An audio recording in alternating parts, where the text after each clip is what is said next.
নমস্কার।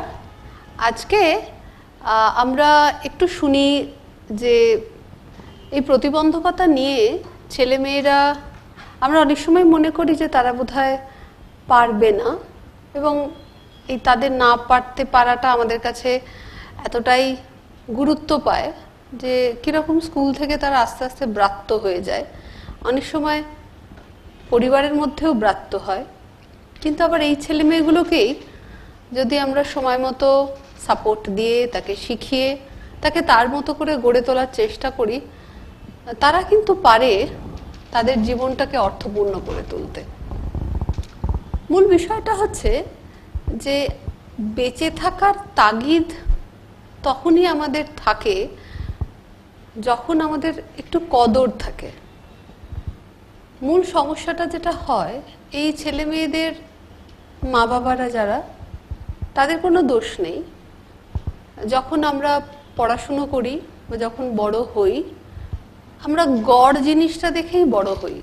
গড় ছেলেমেয়েরা যেটা করে সেটা আমরা জানি, গড়ভাবে স্কুলে যেটা পড়ানো হয় সেটা আমরা জানি, গড়ভাবে পড়াশোনায় কতটা চাপ দেওয়া উচিত সেটা আমরা জানি, গড় লোকজন যে ভাষায় কথা বলে সেটা আমরা জানি।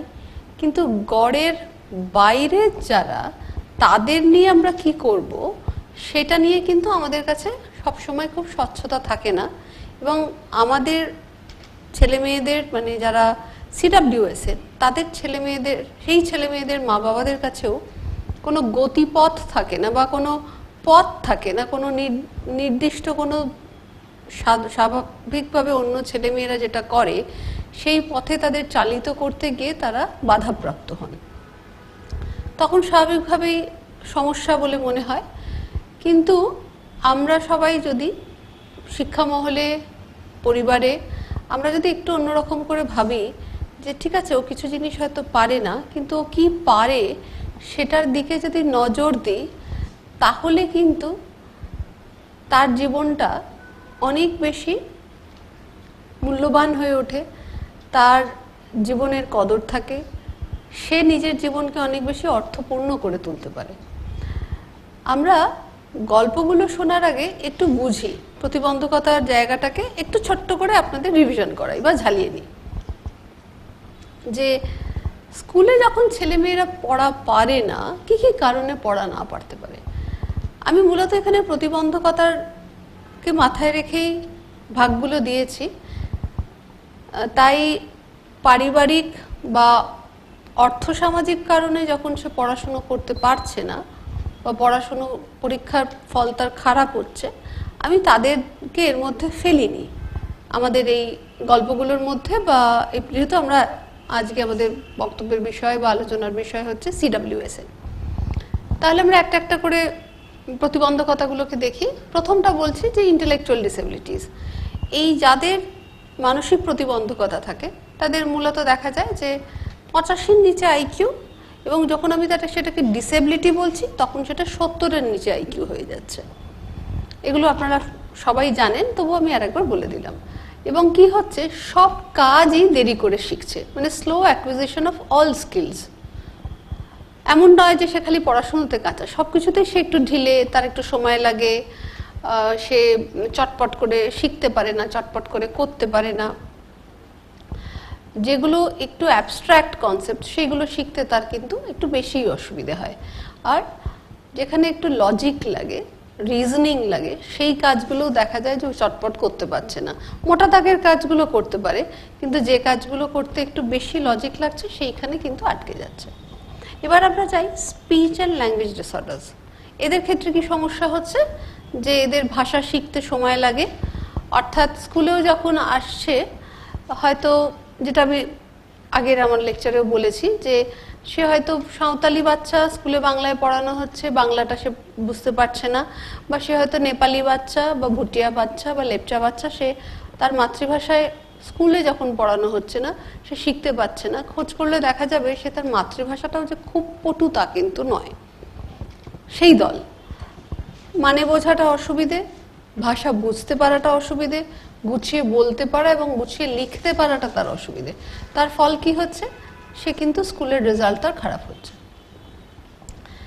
কিন্তু তার অন্য কোনো প্রতিবন্ধকতা নেই, সে ভাষাটা শিখতে পারছে না। তারপর হচ্ছে অটিজম স্পেকট্রাম ডিসঅর্ডার।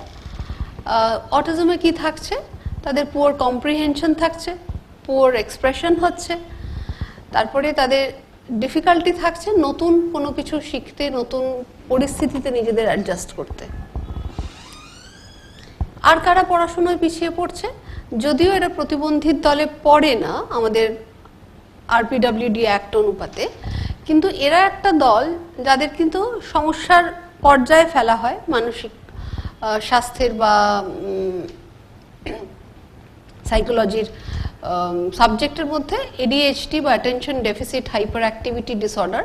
এই বাচ্চাদের কিন্তু ধরা হয় যে এরা এদের অসুবিধে আছে, প্রতিবন্ধকতা নেই কিন্তু অসুবিধে আছে। কিরকম অসুবিধে? খুব ছটফটে, স্থির হয়ে বসে না, সহজে রেগে যায়, সহজে মারপিট চলছে, বন্ধুদের সঙ্গে তর্কাতর্কি হচ্ছে, রেজাল্ট কখনো ভালো হয় কখনো মন্দ হয়, কখনো কাজ করে কখনো কাজ করে না, এক জায়গায় বসে না, ক্লাসে ঘুরে ঘুরে বেড়ায়।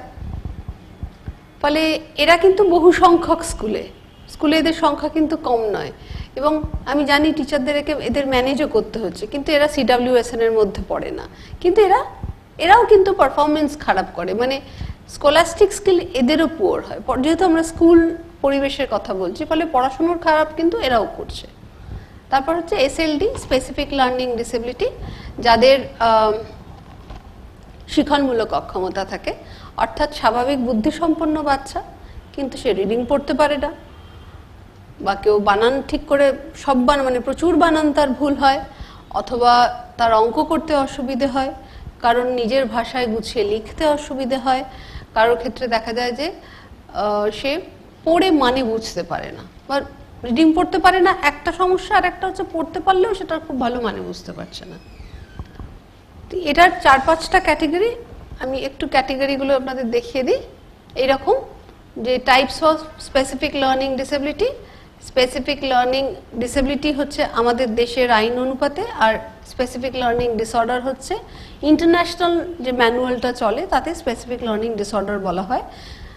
দুটো ভারতবর্ষের ডিসেবিলিটি, ম্যানুয়ালের ডিসঅর্ডার, তাই আমি দুটোই ব্যবহার করলাম, দুটো আলাদা কিছু নয়, দুটোই একই জিনিস বোঝানোর জন্য।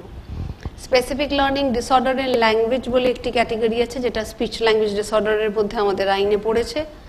স্পেসিফিক লার্নিং ডিসঅর্ডারের রিডিং আছে, যাদের রিডিং পড়তে অসুবিধা হয়। স্পেসিফিক লার্নিং ডিসঅর্ডারের ম্যাথামেটিক্স আছে, যাদের ম্যাথামেটিক্স পড়তে অসুবিধা হয় বা করতে অসুবিধা হয়। স্পেসিফিক লার্নিং ডিসঅর্ডারের কোঅর্ডিনেশন আছে, যাদের মূলত হাত পা সঞ্চালন করতে, গুছিয়ে কাজ করতে অসুবিধা হয়, প্র্যাকটিসের একটা সমস্যা থাকে। স্পেসিফিক লার্নিং ডিসঅর্ডারের হ্যান্ডরাইটিং আছে, যাদের হাতের লেখাটা নির্দিষ্টভাবে খারাপ হয় এবং পরিষ্কার করে লিখতে পারে না, বা লেখাটা খুব বড় বড় হয়, কারোর ক্ষেত্রে লেখাটা ভীষণ জড়ানো থাকে, স্পষ্ট নয়, অক্ষরের মধ্যে ফাঁক রাখা নিয়ে সমস্যা হয়, শব্দের মধ্যে যে ফাঁক জায়গাটা থাকে সেইটা নিয়ে সমস্যা হয়। অর্থাৎ তাদের মূলত শরীর সঞ্চালন বা হাত সঞ্চালন করার কাজ নিয়ে যেখানে লাগছে সেইখানে তাদের অসুবিধা হচ্ছে। এবার এই ধরনের ছেলেমেয়েরা যখন স্কুলে যাচ্ছে তখন কিন্তু তারা স্কুলের যে ইভ্যালুয়েশন বা স্কুলের যে পরীক্ষা, সেই পরীক্ষায় কিন্তু মান, তাদের উত্তরের মান ভালো হচ্ছে না, এবং আমরা অনেক সময় বুঝতে পারি না, কারণ বলা হয় হিডেন ডিসেবিলিটি, কারণ ওরা পারছে না, আর আমরা দেখতেও পারছি না, কারণ বাদবাকি ব্যাপারে কিন্তু তারা স্বাভাবিক, কিন্তু পড়াশোনাটা ঠিক মতো করছে না। তখন আমরা কি করছি, তাদের দোষারোপ করছি। এক্ষেত্রে একটা কথা বলে রাখি যে সত্যি ভারতবর্ষের গ্রামে বলুন বা শহরে ফার্স্ট জেনারেশন লার্নার যখন স্কুলে পড়ে এবং পড়া পারছে না, তখন লার্নিং ডিসেবিলিটি বলবো না সে পরিবেশের জন্য পড়া পারছে না, এটা একটা খুব বড় প্রশ্ন আমরা সবাই সম্মুখীন হই। কাকে বলবো, কাকে এই সার্টিফিকেট দেওয়া হবে আর কাকে এই সার্টিফিকেট দেওয়া হবে না, এটা নিয়ে একটা সারাক্ষণই আমাদের প্রশ্নের সম্মুখীন হচ্ছি আমরা। আপনারাও হয়তো যখন প্রসেসটা বিভিন্ন ডিস্ট্রিক্টে এখন শুরু হয়েছে সম্মুখীন হবেন। মূল বিষয়টা হচ্ছে, এটা ডেফিনেশনে বলা হয় যে ছেলে মেয়েগুলো যথেষ্ট সুযোগ পাওয়া সত্ত্বেও শিখতে পারলো না রিডিং পড়তে, অঙ্ক করতে, বা হাতের লেখায় বা নিজে বানিয়ে লেখা, তাদেরকে এবং তাদের গড়বুদ্ধি আছে তাদেরকেই আমি লার্নিং ডিসেবিলিটি বলতে পারি। অর্থাৎ যে ছেলে মেয়েগুলো বা যে ছাত্রছাত্রীরা নিয়মিতভাবে স্কুলে আসছে না, নিয়মিতভাবে প্র্যাকটিস করছে না, তাকে কিন্তু লার্নিং ডিসেবিলিটি সুবিধে দেওয়ার আগে বা লার্নিং ডিসেবিলিটি তকমা দেওয়ার আগে আমাদের কিন্তু ভাবা উচিত। সবাইকে কিন্তু আমরা লার্নিং ডিসেবিলিটির তকমা দিতে পারবো না। অর্থাৎ এমনও যদি হয় যে একটি বাচ্চাকে আমি পেলাম যে রিডিং পড়তে পারে না, তাকে আমি হয়তো 6 মাস ধরে আলাদা করে একটুখানি কিছু না হোক বাংলায় বর্ণপরিচয় পড়ানো প্র্যাকটিস করালাম, তারপরও দেখলাম সে শিখতে পারছে না নিয়মিতভাবে, তখন কিন্তু আমি তাকে লার্নিং ডিসেবিলিটি তকমা দেওয়ার কথা ভাবতেই পারি।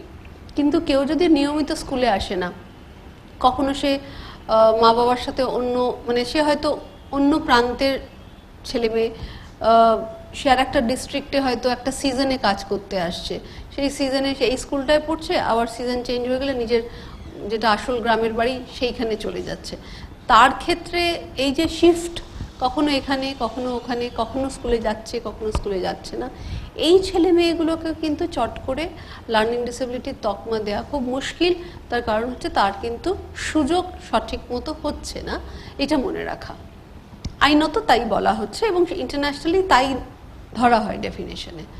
অর্থাৎ স্কুলে যে ছেলে মেয়েগুলো পড়া পারছে না, যাদের কোনো দৃষ্টিগত কোনো সমস্যা নেই, যাদের শ্রবণ শক্তিতে কোনো সমস্যা নেই, যাদের হাঁটাচলা করতে কোনো অসুবিধে হচ্ছে না, তবুও পড়া পারছে না, তারা কারা কারা?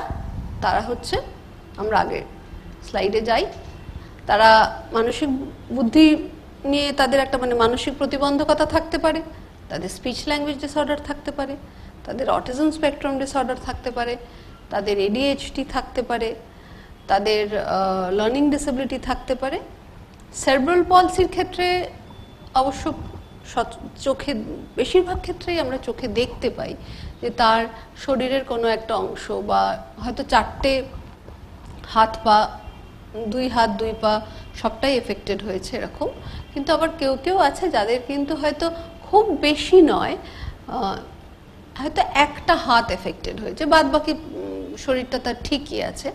তো অনেক সময় এটা মনে হয় যে বাঁ হাতটাই তো খালি ওর গন্ডগোলে, তাহলে ও কেন পড়া পারবে না, বেশ তো কথা বলতে পারে। তার কারণ হচ্ছে সেরেব্রাল পলসির সঙ্গে, যেহেতু সেরেব্রাল পলসি, বেশ কিছু মানসিক ক্ষমতারও অনেক সময় সমস্যা থাকে, সবার থাকে না কিন্তু অনেকের ক্ষেত্রেই থাকে। ফলে আপনারা যখন পাচ্ছেন বাচ্চাটা পারছে না, এরকম একটা ছাত্র বা ছাত্রীকে পাচ্ছেন, সেক্ষেত্রে মূল্যায়ন করে দেখা দরকার যে সে কেন পারছে না। এবার আমরা কিভাবে মূল্যায়ন করব? মূল্যায়ন করার যে ক্যাটেগরিগুলোর কথা আমি এখানে বললাম, তাদের মূল্যায়ন করার সহজ বলবো বা যেটা আইনত পদ্ধতি, সেটাতে আমরা যাই।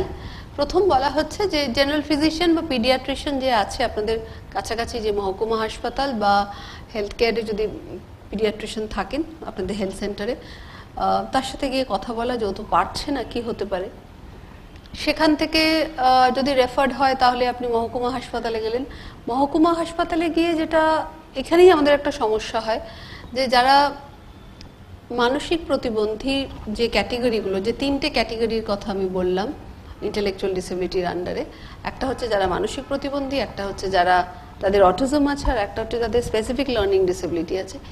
এইটা নিয়ে পড়ানো হয় সাইকিয়াট্রি যারা পড়েন, যারা মানসিক রোগীদের ট্রিটমেন্ট করেন যে ডাক্তাররা, সেই ডাক্তারদের। ফলে অনেক সময়ই হতে পারে যে পিডিয়াট্রিশিয়ান হয়তো মিস করলেন, হয়তো মাইল্ড, আর এসএলডির ক্ষেত্রে লার্নিং ডিসেবিলিটি বা শিক্ষণমূলক অক্ষমতা বা ডিসলেক্সিয়া, যেটা সহজে আমরা সবাই জানি, সেই বাচ্চাটির ক্ষেত্রে, এদের ক্ষেত্রে কিন্তু ভীষণ মিস হয় অনেক সময়। কারণ দেখবো কী করে, চেক করবো কী করে যে সে পারছে না, পারে না তো অনেকেই, এটা একটা বড় সমস্যা পিডিয়াট্রিশিয়ানরা অনেক সময় রিপোর্ট করেন। ফলে সেক্ষেত্রে কিন্তু সাইকিয়াট্রি ডিপার্টমেন্টে, অন্তত ডিস্ট্রিক্ট হাসপাতালে সাইকিয়াট্রি ডিপার্টমেন্ট আছে, সেখানে গিয়ে একবার দেখালে খুব ভালো হয়। এটা টিচাররা যদি মা বাবাদের বুঝিয়ে বলতে পারেন যে এই সমস্যাটা এই পড়াশুনোর বা বৌদ্ধিক বা ব্রেনের এই ধরনের সমস্যাটা সাইকিয়াট্রিকে দেখালে তারা ঠিক মতো বলতে পারবে, তাহলে টিচাররা যখন এই কথাটা বলেন সেটা কিন্তু অনেক বেশি গ্রহণযোগ্য হয়। এক, দ্বিতীয়ত হচ্ছে সেখান থেকে মনোবিদের কাছে যাওয়া। তো প্রথম হচ্ছে যে আমি সাইকিয়াট্রিস্টের কাছে পাঠাচ্ছি, সেখান থেকে তিনি হয়তো সাইকোলজিস্টের কাছে পাঠাচ্ছেন। এক্ষেত্রে অনেক সময় মা বাবাদের মনে হয় এত লোকের কাছে কেন পাঠাবে, তার কারণ হচ্ছে মূল্যায়ন করতে হবে। এবং একটি বাচ্চাকে খালি বসে একটু দেখে কথা বলে যদি মূল্যায়ন করা হয়, আমরা হয়তো ভুল ধারণাও তৈরি করতে পারি, তাই না? সেই জন্য সাইকোলজিস্টের কাছে আইকিউ টেস্ট অবশ্যই একটা করানো হয়। এবার শেখার থেকে খুব জরুরি হচ্ছে তার চোখ দেখানো। তার কারণ হচ্ছে অনেক সময় আমরা দেখেছি যে তার হয়তো খুব বড় সড়ো চোখের ভিশন, মানে লো ভিশন বা ব্লাইন্ডনেস এরকম কিছু নেই, কিন্তু একটা চোখের সমস্যা আছে। আর এখন তো বাচ্চারা ভীষণ ফোন দেখে বা টিভি দেখে, তার ফলে চোখ ড্রাই আইজ আমরা খুব কমনলি দেখি। শহর গ্রাম সর্বত্রই দেখা যাচ্ছে যে যেহেতু অনেকক্ষণ সময় ফোনে কাটাচ্ছে বলে একটা চোখ দেখিয়ে রাখা খুব জরুরি। সেইখান থেকে যারা ডিস্ট্রিক্টে আছেন, আপনাদের স্কুল সিস্টেমে স্পেশাল এডুকেটর আছে, কলকাতা সর্বশিক্ষা কিন্তু করে, এবং আমি জানি ডিস্ট্রিক্টে সর্বশিক্ষা স্পেশাল এডুকেটররাও করে থাকেন। সেটা হচ্ছে যে বাচ্চাটাকে মূল্যায়ন করা, যে কেন পারছে না, তার একটা ধারণা তৈরি করা। কিন্তু যদি সাইকোলজিস্টের কাছ থেকে অ্যাসেসমেন্ট হয়ে অপথ্যালমোলজিস্টের কাছে দেখিয়ে এসে থাকে তাহলে অসুবিধা নেই। তারপরে ফিজিওথেরাপিস্টের কাছে, পার্টিকুলারলি যেখানে হাতের লেখার সমস্যা হচ্ছে বা অটিজমের ক্ষেত্রেও কিন্তু অকুপেশনাল থেরাপিস্ট বা ফিজিওথেরাপিস্টের দেখানোটা খুব জরুরি। কারণ যাদের অটিজম আছে তাদের একটা সেন্সরি ইন্টিগ্রেশন প্রবলেম থাকে, তখন দেখা যায় যে তারা ভীষণ ছটফট করছে, ভীষণ লাফালাফি করছে। অনেক সময় সেটা এডিএইচডির মতো দেখতে লাগে সমস্যাটা। ফলে সবসময় যে তারা ইচ্ছে করে কোনো বাচ্চাই ইচ্ছে করে ছটফট করে না, সে পারে না। তার সেই না পারাটার জন্য সে যে সবসময় দায়ী হয় তা কিন্তু নয়, এটা আমাদের মনে রাখতে হবে। এবং তার সঙ্গে আমাদের একটু স্পিচ থেরাপিস্টের কাছেও পাঠাতে হতে পারে। তার কারণ হচ্ছে যে স্পিচ থেরাপিস্ট দেখে বলে দেবেন যে তার কোনো সমস্যা হচ্ছে কিনা। কানের সমস্যা নয়, অনেক সময় কথা স্পষ্টতার অভাব থাকে। আর একটা সমস্যা খুব সূক্ষ্ম, কিন্তু এই স্কুল ফেলিয়ারের ক্ষেত্রে এটা খুব জরুরি, সেটা হচ্ছে বেশ কিছু ছেলে মেয়ে আছে যারা শুনতে পায় কিন্তু নির্দিষ্ট কতগুলো ধ্বনি, মানে নির্দিষ্ট কতগুলোর পিচের ধ্বনির শুরুটা শুনতে পায় না, শেষটা শুনতে পায় না, বা কোনো ধ্বনিকে শুনতেই পায় না। এবার কিছু কিছু ধ্বনি মানে সার্টেন পিচ শুনতে পায় না, মিস করে, ফোনোলজিক্যাল প্রসেসিং ডিসঅর্ডার হয়। তারা প্রায়শই কিন্তু দেখা যায় যে স্কুলে পড়াটা ম্যানেজ করতে পারছেন। যখন টিচার কথা বলছেন সেই কথাটা বলার সময় কথাটা খেয়ে খেয়ে যাচ্ছে, তার এক ধরনের একটা ফোনোলজিক্যাল প্রসেসিং ডিসঅর্ডার, আবার এটা আর এক ধরনের হিয়ারিং লসও। অনেক রকম হিয়ারিংয়ের লস আছে, সবসময় যে মোটা দাগে শুনতে না পাওয়াটাই একমাত্র তা নয়। ফলে এরকম অনেক ছোট ছোট সূক্ষ্ম সমস্যার জন্য দেখা যায় পড়াশোনার মতো একটা সূক্ষ্ম কাজ তারা কিন্তু সাকসেসফুলি করে উঠতে পারছে না। ফলে আমরা যখন দেখছি তাদের শিক্ষক বা শিক্ষিকা রূপে, তারা যখন আমাদের কাছে আসছে, পার্টিকুলারলি নির্দিষ্টভাবে যারা একটু দুর্বল তাদেরকে যদি একটু কাছে পেয়ে একটু সূক্ষ্মভাবে যদি দেখা যায়, তাহলে কিন্তু আমার ধারণা শিক্ষক শিক্ষিকারাও কিন্তু বার করতে পারবেন যে কোথায় ও আটকে যাচ্ছে। এই আটকে যাওয়াটাকে যদি আমরা বুঝতে পারি, তাহলে কিন্তু আপনারা পারবেন তাদের নির্দিষ্ট থেরাপিস্ট বা নির্দিষ্ট ডাক্তারের কাছে পাঠিয়ে দিতে, এবং তখনই তার সাহায্যটা সে পেলে তার কিন্তু জীবনটা অনেক সহজ হয়ে যায়, বা সে জীবনের লড়াইটা লড়ে কোথাও শেষ অবধি খানিকটা জিততে পারে বলতে পারেন, বা স্বাভাবিক একটা জীবনের কাছাকাছি সে পৌঁছতে পারে। এবার এই যে তথ্যগুলো আমরা পাচ্ছি আমাদের থেরাপিস্টদের কাছ থেকে, এইটা বুঝতে পারাটাও কিন্তু টিচারদের ক্ষেত্রে বা স্পেশাল এডুকেটরদের ক্ষেত্রে খুব জরুরি। যে কোনো একটা নয়, খালি আইকিউটা শেষ কথা নয়। প্রথম হচ্ছে যে তার হিস্ট্রিটা কি, এটা মূলত স্পেশাল এডুকেটরদের ক্ষেত্রে এটা ভীষণভাবে প্রযোজ্য, যে হিস্ট্রিটা কি তার জন্মগতভাবে হিস্ট্রি হয়েছে, কি সে পারছে কি সে পারছে না, কখন শিখেছে হাঁটতে, কখন শিখেছে সে কথা বলতে। এবং তার সাথে ইন্টারভিউ নেওয়া, তাকে কথা বলা, তার বাড়ির লোকের সাথে কথা বলা, তার সঙ্গে তার আইকিউটা যদি পরের দিকেও আমরা করিয়ে আনতে পারি ডিস্ট্রিক্ট হসপিটাল থেকে, সেটা হতে পারে। কাজ করিয়ে দেখলাম তার মনোযোগ কীরকম, টিচারের কাছ থেকে খোঁজ নিলাম যে সে মানসিকভাবে কতটা স্টেবল, সে কি সহজে মন খারাপ হয়, সে কি সহজে মিশতে পারে, সে কি খুব বেশি চঞ্চল, ফলে মানসিক গঠন তার কেমন, সেইটা সম্পর্কে একটা ধারণা থাকলে ইন্টারভিউ করে জানতে পারলে খুব সুবিধা হয়। তারপর হচ্ছে তার পড়াশুনোর ক্ষমতা। পড়াশুনো মানে স্কুলে যে অন্তত 3টে মূল বিষয় নিয়ে আমরা, 3টে মাধ্যম আমি বলি, যে একটা হচ্ছে ইংরাজি ভাষা, একটা হচ্ছে বাংলা ভাষা, একটা হচ্ছে অঙ্কের ভাষা। 3টে ভাষা বা যে 3টে ভাষা সে শিখছে, সে যদি এমন হয় যে সাঁওতালি বাংলা, সাঁওতালি ইংরেজি অঙ্ক করছে, তাহলে সাঁওতালি ইংরেজি অঙ্ক, যে 3টে জিনিস মূল শেখে, যার ভিত্তিতে, ভাষার ভিত্তিতে তো আমরা ইতিহাস, ভূগোল, বিজ্ঞানের ক্ষেত্রে অঙ্কটাও এসে যায়, ব্যবহার, এই মাধ্যমটা ব্যবহার করে আমরা ওই তথ্যগুলো শিখি। এই মাধ্যমে মানে এই যে 3টে মাধ্যম, 3টে ল্যাঙ্গুয়েজ তারা কীরকম করে অ্যাকোয়ার করছে, কতটা শিখতে পারছে, সেটার একটা মূল্যায়ন, বা শিখতে পেরেছে সেটার একটা মূল্যায়ন করা দরকার। তারপর হচ্ছে আলাদা করে একটু ভাষা।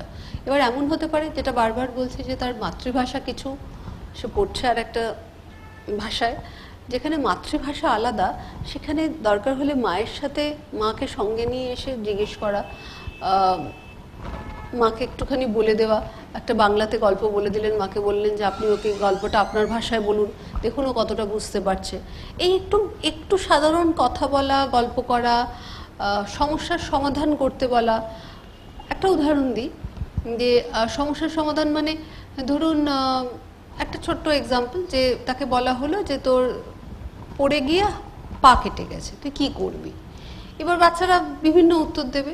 এবার দেখা, কিছু বাচ্চা থাকবে, পাবেন আপনারা, যারা কিন্তু অনেকগুলো উত্তর জেনারেট করতে পারছে না, অনেকগুলো অপশন জেনারেট করতে পারছে না। অর্থাৎ পড়ে গিয়ে হাত কেটে গেছে বা পা কেটে গেছে, কি করবি? কেউ বললো জল দেবো, তাকে বলা হলো যে আচ্ছা আর কি করতে পারিস? ওষুধ দেবো। আর কি করতে পারিস? মার কাছে যাব। আর কি করতে পারিস? অমুক পাতা একটু ছিঁড়ে মুখে চিবিয়ে লাগাবো। কেউ বললো থুতু লাগাবো, যেরকম সাধারণত প্র্যাকটিস করে থাকে লোকে। এই যে এতগুলো অপশন তৈরি করতে পারা, এটাও কিন্তু একটা ভাষাবোধের ব্যাপার আছে, জেনারেট করে গুছিয়ে বলতে পারা। এবং এইটা দেখা যে পারছে কিনা। তার সঙ্গে হাত পা সঞ্চালনের জায়গাটা ভীষণ জরুরি, যে তার শরীর সঞ্চালন করার ক্ষমতাটা কীরকম, সে কি খুব ক্লামজি, সে কি খুব জবুথবুভাবে চলাফেরা করে, সে কি কোনো জিনিস নিয়ে যেতে, অনেকগুলো জিনিস নিয়ে গুছিয়ে যেতে বললে সে পারছে না। আপনারা তো প্রচুর ছেলে মেয়ে দেখেন, ফলে কিছু ছেলে মেয়ে পাবেন যারা কিন্তু একটু নড়বড়ে, যাদের সিঁড়ি দিয়ে উঠতে একটু ভয় করে, যাদের সিঁড়ি দিয়ে নামতে একটু ভয় করে, যারা বলটা জোটে ছুটতে পারে না। ফলে এগুলো একটু খেয়াল করা, যে এই বাচ্চাটা কী পারে না। যাদের এইগুলো থাকবে তাদের কিন্তু দেখা যাবে কাজের স্পিডগুলোও কিন্তু, অন্যান্য কাজের স্পিডগুলো বেশিরভাগ ক্ষেত্রে খুব গতিতে তারা করতে পারে না। অর্থাৎ বুঝতে হবে যে তার শরীরে কিন্তু শরীর সঞ্চালন করার ক্ষমতার মধ্যে একটা কোথাও ছোটোখাটো ঘাটতি আছে, যে ঘাটতির জন্য সে কিন্তু করতে পারছে না। তাহলে মূলত আমরা যেটা দেখলাম, যে কতগুলো মানে মানসিক প্রতিবন্ধকতার ছাতার আন্ডারে 3টে আছে, কিন্তু তাছাড়াও আরও কিছু আছে যারা কিন্তু স্কুলে ফেলিয়ার ফেস করছে এবং স্কুলে প্রায় ড্রপ আউট হয়ে যাচ্ছে, এবং অনেক সময় ড্রপ আউট হয়ে তাদের জীবনের চেহারা একদম বদলে যাচ্ছে। কেউ কেউ হয়তো কাজে চলে যাচ্ছে। আমরা সেই রকম কিছু মানুষের গল্প শুনি, যেখানে সাহায্য পেয়ে, ট্রেনিং করে, মা বাবাদের অদম্য চেষ্টার ফলে তারা আজকে স্বাভাবিক বা প্রায় স্বাভাবিক একটা জীবনযাপন করছে। ঠিক, আমরা শুরু করি নীলকে দিয়ে। নীলের এখন বয়স 18। যখন ওর 3.5 বা 4 বছর বয়স, তখন মা বাবা দেখছেন যে ও কথাটা গুছিয়ে বলতে পারছে না। সেই জন্য তাদের খুব দুশ্চিন্তা, স্পিচ থেরাপিস্টের কাছে নিয়ে যান। স্পিচ থেরাপি শুরু করা হয়। তারপরে যখন পড়াশুনো শেখানো শুরু করা হয় দেখা যাচ্ছে যে পড়াশুনো শিখতেও সময় লাগছে। মা একটি ইঞ্জিনিয়ারিং কলেজে অধ্যাপনা করতেন, চাকরিটা ছেড়ে দিলেন কারণ ওনার মনে হলো, এবং কোথাও পারিপার্শ্বিক একটা ধারণা তৈরি হলো যে ও বোধহয় যথেষ্ট ওর পেছনে চেষ্টা করা হচ্ছে না বলে ও শিখতে পারছে না। শুরু হলো মার আর এক জীবন। ছোট শহরে থাকেন, কলকাতায় ছুটে ছুটে আসেন যে কী করা যায়, কিছুটা শিখে যান, কিছুটা নিজের মতো করে বুদ্ধি খাটিয়ে ওকে শেখান। কিন্তু সারাক্ষণই একটা সমস্যা, সেটা হচ্ছে স্কুলে যেটা চাইছে আর ও যেটা পারছে সেটার মধ্যে একটা বড় গ্যাপ থাকছে। সেই গ্যাপটাকে পূরণ করা যাচ্ছে না। এবং এই প্রতিনিয়ত মা নিজে যেহেতু পড়াশোনায় ভালো ছিলেন, প্রতিনিয়তই এতটা পিছিয়ে থাকাটা মার কাছে খুব কষ্টদায়ক হয়ে যাচ্ছে। এবার বিষয়টা হচ্ছে মা তো তার সন্তানের সাকসেস চাইবে, এটাই স্বাভাবিক। আমরা তো এইভাবে ভাবি না যে সে আর একটা ব্যক্তি, তার ক্ষমতা নিয়ে সে জন্মেছে, সেই ক্ষমতা অনুপাতে আমাকে চলতে হবে। তার থেকেও বড় কথা হচ্ছে যে কোনো গাইডলাইন নেই। এই যে মাঝের বাচ্চাগুলো খুব প্রতিবন্ধী হলে লোকে বুঝে যায় যে না ও তো খুব প্রতিবন্ধী, কিচ্ছু পারে না। কিন্তু যারা হাঁটতেও পারে, চলতেও পারে, কথা বলতেও পারে কিন্তু একটু পিছিয়ে, তাদের নিয়ে হয় সমস্যা। না পারে তারা মেইন স্ট্রিম স্কুল বা সাধারণ স্কুলে ফিট করতে, না পারে তারা পুরোপুরি স্পেশাল স্কুলে ফিট করতে। এই ছেলেমেয়েগুলোকে নিয়ে কি করা যায়, এটা হচ্ছে সমস্যা। এবার নীলের ক্ষেত্রে যেটা হলো, সারাক্ষণই ওকে যে স্পেশাল এডুকেটর দেখছেন বা যে থেরাপিস্টরা দেখছেন তারা তার মাকে বলছেন যে এতটা তো পড়া পারবেন, আপনি স্কুলকে গিয়ে একটু বলুন একটু কম কম করে যদি করা যায়। যুদ্ধ, ক্লাস 4-5 অবধি যুদ্ধ চললো। এই 4-5 অবধি বোঝা গেল, মানে যখন ওর 10-11 বছর বয়স, আস্তে আস্তে মাও বুঝতে পারছেন এবং যিনি দেখছেন তিনি তো আগেই বুঝেছেন যে স্কুলের গণ্ডি পাশ করাতে পারাটা বোধহয় মুশকিলের জায়গা হবে। কারণ 10 বছর বয়স হয়েছে, প্রায় 6 বছর ধরে পড়াশুনো করছে, 6-7 বছর ধরে পড়াশুনো করছে। তাতে কিন্তু ক্লাস 2 এর পড়াটাও পুরোপুরি তাকে শেখানো যায়নি। সে এতদিন ধরে মানে 6 বছর ধরে বোধহয় 3 বছর নয় 2.5 বছরের পড়া সে খানিকটা শিখতে পেরেছে। তাহলে এরপরে কি করণীয়? এরকম করে চলছে। খানিক স্কুলের পড়া, মাঝে মাঝে পরীক্ষার জন্য ওর পড়া ওকে শেখানোর মতো করে। ধরুন ও পারে যোগ আর বিয়োগ করতে, স্কুলে ভগ্নাংশের যোগ হচ্ছে, তখন পরীক্ষার সময় যেগুলো সহজ অঙ্ক ভগ্নাংশের সেগুলো মা খানিকটা করিয়ে করিয়ে মুখস্থ করিয়ে দিয়ে করাচ্ছেন। তাতে মারও ভীষণ কষ্ট হচ্ছে, ছেলেটিরও খুব কষ্ট হচ্ছে, কারণ তাকে তো আমি প্রেশারাইজ করছি। তার কারণ হচ্ছে আমাদের মাঝখানের কারিকুলামটা নেই বলবো না, খুব স্পষ্টভাবে সেটা প্রোভাইড হচ্ছে না। ফলে কি হচ্ছে, ছেলেটির মধ্যে একটা বিরক্তি তৈরি হচ্ছে। তারপরে পরিবার একটি অন্য জায়গায়, বাবা ট্রান্সফার্ড হয়ে যান, সেখানে যায়। সেখানে একেবারেই কোনো সাপোর্ট নেই, ফোনে জিজ্ঞেস করে যতটা চলছে। মা বাবার অদম্য ইচ্ছে যে ক্লাস 10 পাস করুক, এবং এই 10টা পড়াতে গিয়ে তার যেটা হয় সেটা হচ্ছে যে তার কিন্তু বারবারই না পারার এই যে এক্সপিরিয়েন্স, মানে তাকে জোর করে অঙ্ক করানো হচ্ছে বা জোর করে ইতিহাস ভূগোল মুখস্থ করানো হচ্ছে, তখন কিন্তু তার ভালো লাগছে না, সে বিরক্ত হচ্ছে। কারণ সে তো পারছে না, সে তো বুঝতে পারছে না, কিন্তু ইচ্ছে। এরকম করে খানিকটা কাটে এবং তারপরে তার যখন এই 13-14 বছর বয়স হয়, মা বুঝতে পারেন যে এ পথে আর চলবে না। তখন মা তাকে নিয়ে আবার কলকাতায় ফেরত আসেন এবং তখন শুরু হয় যে অন্তত 16-17 বছর বয়স অবধি তাকে আমি কী করে এঙ্গেজ করব। একটি স্কুলে ভর্তি করেন, কিন্তু সেখানেও তার সুবিধে হচ্ছে না। তারপর একটা স্পেশাল স্কুলে ভর্তি হয়, কিছু ভোকেশনাল সাবজেক্টস নিয়ে সে 10-এর পরীক্ষা মুক্ত বিদ্যালয় থেকে দেওয়ার একটা প্রিপারেশন শুরু হয়। সে দেয়ও, কিছুতে সে পাসও করে। ইতিমধ্যে প্যান্ডেমিক। কিন্তু তারপরে যেটা হয় যে একটি কর্মসংস্থা তৈরি হয় যেখানে ওর মা খোঁজ পান আর কি, যে যেখানে ওর মতো ছেলে মেয়েদের নিয়ে কাজ করানো হচ্ছে। কাজ করা হচ্ছে মানে কাজই করছে, সেটা ঠিক স্পেশাল স্কুল নয়, একটা এমপ্লয়মেন্ট অপরচুনিটি।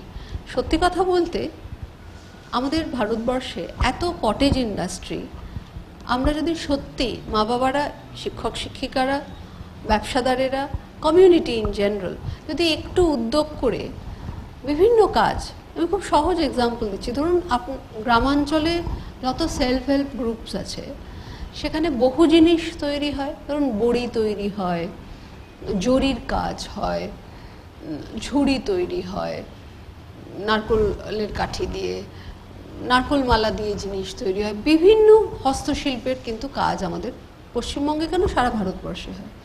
সেই হস্তশিল্পের কাজগুলো করার বিভিন্ন ধাপের মধ্যে বেশ কিছু এমন সহজ ধাপ আছে যেগুলো কিন্তু এই ছেলে মেয়েগুলোকে যদি 12-13 বছর বয়স থেকে শেখানো শুরু করা হয়, তারা কিন্তু 16-17 বছর বয়সের মধ্যে কিন্তু পটু হয়ে যাবে। আমি বলছি না সবাই পারবে, অন্তত যে ছেলে মেয়েগুলো প্রাইমারি স্কুলে গিয়ে বসতে পেরেছে, নির্দেশ ফলো করতে পেরেছে, খাতা খুলে উত্তর ঠিক না লিখুক বোর্ড থেকে দেখে টুকতে পেরেছে, সেই ছেলে মেয়েগুলোকে যদি আমরা আমাদের চারপাশের, আপনারা যেখানে থাকেন, যে ডিস্ট্রিক্টে থাকেন, সেই ডিস্ট্রিক্টের যে হস্তশিল্পগুলো আছে সেইখানে যদি একটু সেলফ হেল্প গ্রুপগুলোর সঙ্গে যোগাযোগ করে যে এই কাজটাও করতে পারে, এই ধরনের কাজ একটা যদি সেন্টার বা একটা যদি কারোর বাড়িতে এটা করা যায়, যে বড়িগুলো প্যাক করা, কি ধরুন নারকোলের মালাগুলো যখন করা হয়, নারকোলের মালা দিয়ে যে ক্রাফট করা হয় সেটাকে তো ঘষা হয় স্যান্ড পেপার দিয়ে, মেমারি কাগজ দিয়ে ঘষা হয়, সেই ঘষার কাজটাও তারা করে দিতে পারে, বা কোথাও হয়তো আঠা লাগিয়ে জুড়তে হচ্ছে সেই কাজটাও তারা করতে পারে। না পারার তো কোনো কারণ নেই, কিন্তু ফল যেটা হয়, মানে এইটা করাতে পারলে যেটা হয় সেটা হচ্ছে নীলের ক্ষেত্রে। নীল যখন প্রথম ও পেপার ব্যাগ তৈরি করে এবং প্রথম যখন ও পেপার ব্যাগ শিখতে যায় তখন কিন্তু সে খুব ভালো যে ওর হাত পটু ছিল তা নয়, কিন্তু তার আগে অবশ্যই ওর মা ওকে বাড়ির সব কাজে খুবই পটু করেছিলেন। এমনকি পাড়ার দোকান থেকে দুধটা হিসেব করতে পারে না, কিন্তু পাড়ার দোকান থেকে দুধ পাউরুটি নিয়ে আসতে পারে, আলু পটল নিয়ে আসতে পারে, বলে গিয়ে নিয়ে আসতে পারে, এই ক্ষমতাটা তার হয়েছে। মানে এই দক্ষতা কিন্তু সে অর্জন করে ফেলেছে মার নিজের প্রচেষ্টায়। ইতিমধ্যে তার একটা কর্মসংস্থানের ব্যবস্থা হচ্ছে, সেইখানে সে কাজ করতে যেতে শুরু করছে। আজকে যেটা হয়েছে, এই 1-1.5 বছর কাজ করার ফলে ও নিজে বাসে করে প্রায় 10 কিলোমিটার ডিস্টেন্স একা আসে, কাজ করে, দিনের শেষে একা বাড়ি যায়, এবং যখন ও কাজও করে ওর কাজ কিন্তু ওকে দেখিয়ে দিতে হয় একবার, রোজ নয়। যে যে ধাপের কাজগুলো ও করে ও কিন্তু নিজের পটুতার সঙ্গে সেই কাজটা করে, এবং খালি তাই নয়, যেটা হয়েছে ও বন্ধুদের কাছ থেকে, কারণ বন্ধুদের মধ্যে অনেকে আছে যারা আরেকটু বেশি পারে, তাদের কাছ থেকে গিয়ে আরও 2-1টা কাজ শেখার চেষ্টা করেছে। ইনফ্যাক্ট এই পেপার ব্যাগের এক্সপিরিয়েন্স থেকে আমরা দেখছি যে অনেকের মধ্যেই কিন্তু ভীষণ ইচ্ছে যে যারা ভালো পারছে তাদের পাশে বসবো, বসে কাজটা শিখবো, কারণ তারা টাকা পাচ্ছে, আমাকেও টাকা পেতে হবে। টাকার হিসেব সে করতে পারে না, কিন্তু আমাকে যে রোজগার করতে হবে এই ভাবনাটা, এবং খালি তাই নয়, আমাকে রোজগার করতে হবে কারণ আমি কি খাবো, এক, দ্বিতীয়ত হচ্ছে অন্তত আমার ওষুধটা তো কেনা যেতে পারে, এই ভাবনাটা তার কিন্তু ওর মধ্যে তৈরি হয়েছে। এই যে আমি একটা ব্যক্তি, আমি নিজে যাতায়াত করব, আমি নিজে গিয়ে কাজ করব, কাজ করে রোজগার করব, সেই রোজগারের টাকায় মাকে কি কিনে দেবো, সেই প্ল্যানিংটা অবধি হয়ে যাচ্ছে। কিছু নয়, সে কিন্তু বিশাল কিছু কাজ করছে তা নয়, এটাই মানে মাঝখানে ওর প্রচুর মানসিক সমস্যাও হয়। এই সমস্যাগুলোই হতো না যদি আমাদের এরকম একটা সিস্টেম থাকতো যেখানে 12-13 বছর বয়সেই তারা যখন আর স্কুলের পড়া পারছে না, তাদের একটা হাতের কাজ, কোনো একটা কাজ করার একটা ব্যবস্থাপনা, সেটা ঠোঙা বানানো হতে পারে, সেটা বড়ি দেওয়া হতে পারে, সেটা বড়ির ডাল বাটা হতে পারে যন্ত্রে, সেটা বড়ি প্যাক করা হতে পারে। এক ধরনের কাজ হলে কিন্তু মানসিক প্রতিবন্ধী ছেলেমেয়েরা কিন্তু বেশ ভালোই পারে। এবং সত্যি কথা বলতে গ্রামে বা বস্তিতে কিন্তু বহু ছেলে মেয়ে আছে যাদের হয়তো সার্টিফিকেটও নেই, কিন্তু তারা কিন্তু কাজ করে, তারা প্রোডাক্টিভ। অতএব যে বাড়িতে হয়তো কাজের দরকার নেই, রোজগার করা অর্থের দরকার নেই, সেখানে প্রায়শই যেটা হচ্ছে গ্রামে এবং শহরে মা বাবারা কিন্তু কাজ করাতে চাইছেন না। মা বাবারা বলছেন না না ও তখন পড়ছে, পড়ুক। কিন্তু কাজ মানুষকে যে কি কনফিডেন্স দেয় সেটা সত্যি ওর সঙ্গে ওকে মিট করলে বা ওর সাথে কথা বললে বোঝা যায়। ওর কিন্তু মানসিক প্রতিবন্ধকতা থাকা সত্ত্বেও কিন্তু এই জায়গায় পৌঁছেছে।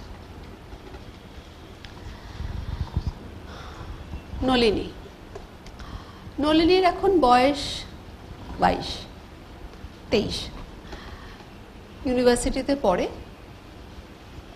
লিঙ্গুইস্টিক্স নিয়ে পোস্ট গ্রাজুয়েশন করছে।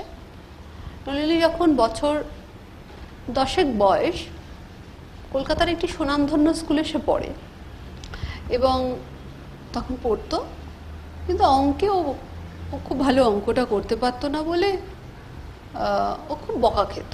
এরকম অবস্থায় ও আসছে যে ও অঙ্ক করতে পারে না, মাথায় বুদ্ধি নেই, ঝকঝকে স্কুল, ফলে সেখানে মাথায় বুদ্ধি নেই কেউ বলছে না, কিন্তু না পারাটাকে নিয়ে একটা উষ্মা বিরক্তি প্রকাশ হচ্ছে। সেই অবস্থায় কেন অঙ্ক করতে পারে না? কারণ ও তো বেশ ভালো গল্প মানে রচনা লিখতে পারে, উত্তরও লিখতে পারে, এমনিতে তো বেশ সুন্দর কথাও বলতে পারে। তবে পরীক্ষা করে দেখা গেল যে ওর বুদ্ধি স্বাভাবিক, কিন্তু আঙ্কিক বুদ্ধিটা ওর খুব ভালো নয়। মানে আঙ্কিক যে জায়গাটা সেইটা ও খুব ভালো, কারণ ওইখানে ওর হিসেব নিকেশ করতে গিয়ে একটা গণ্ডগোল হয়ে যাচ্ছে এবং অঙ্কের যে অ্যাবস্ট্রাকশনটাও ধরতে পারছে না, কবিতার অ্যাবস্ট্রাকশন কিন্তু ধরতে পারছে।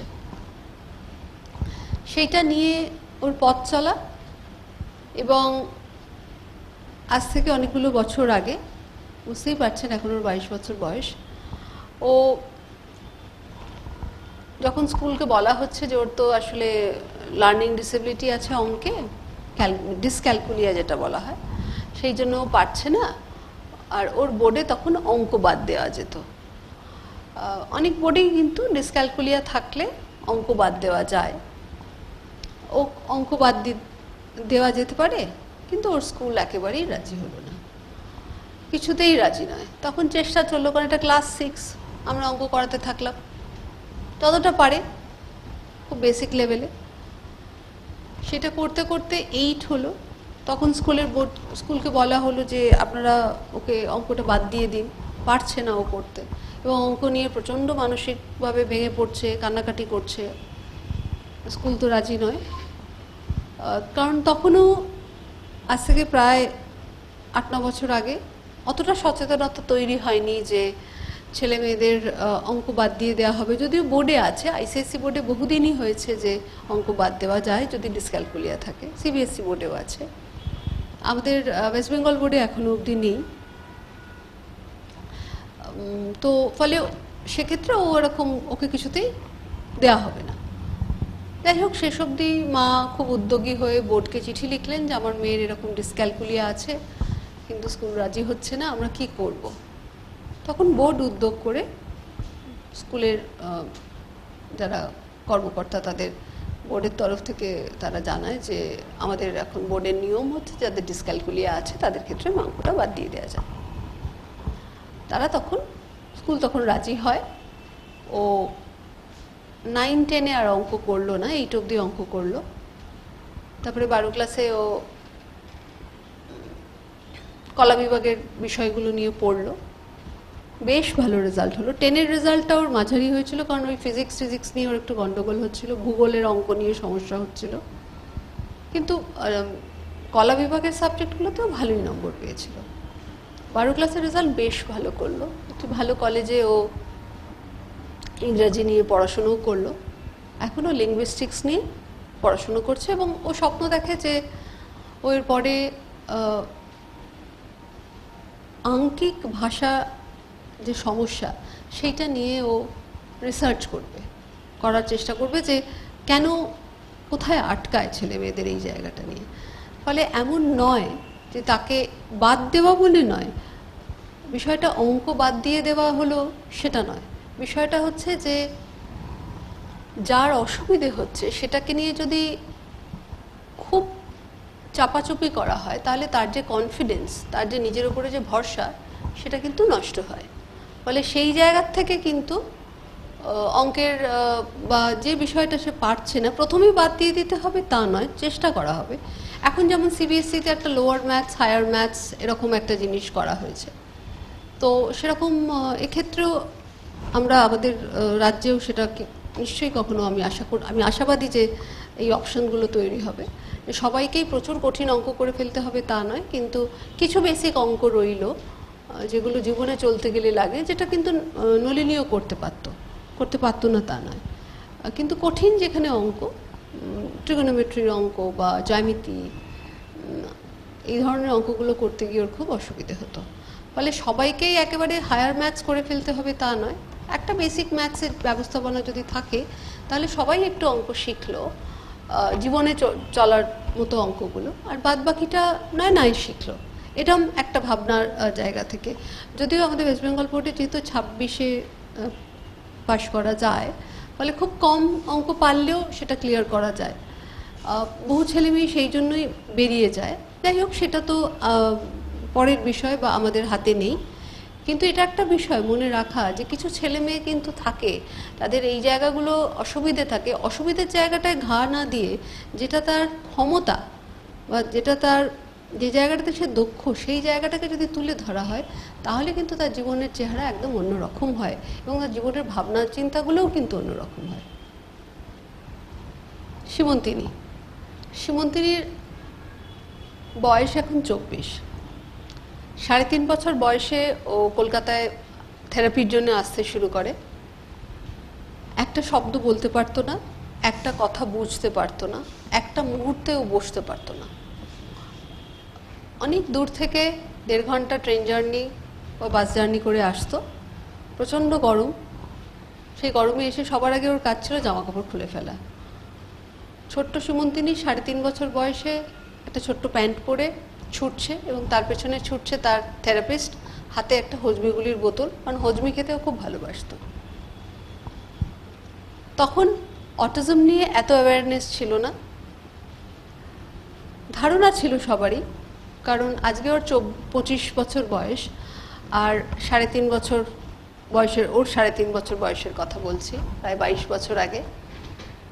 কথা দেরিতে বলছে, এই ভাবনা থেকেই ওকে নিয়ে আসা হয়। বসতে শেখানো হলো, ট্রেনিং শুরু হলো।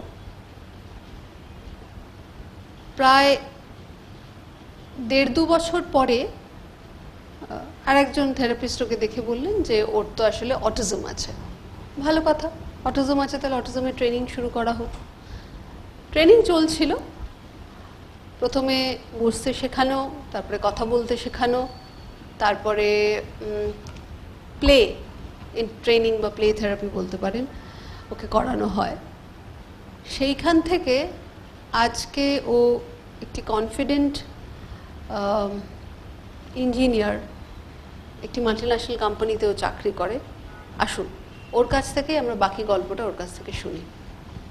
কারবয়, নামটা বললাম না, এখনও ইউরোপের একটি সুনামধন্য ইউনিভার্সিটিতে পিএইচডি করছে।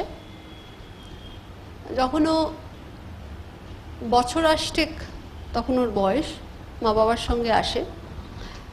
একটা কথা শোনে না, একটা মুহূর্ত বসে না, সব বানান ভুল লেখে, ভীষণ নোংরা করে কাজ করে, খাতা সব এলোমেলো, খুব ভালো রিডিং করতে পারে না।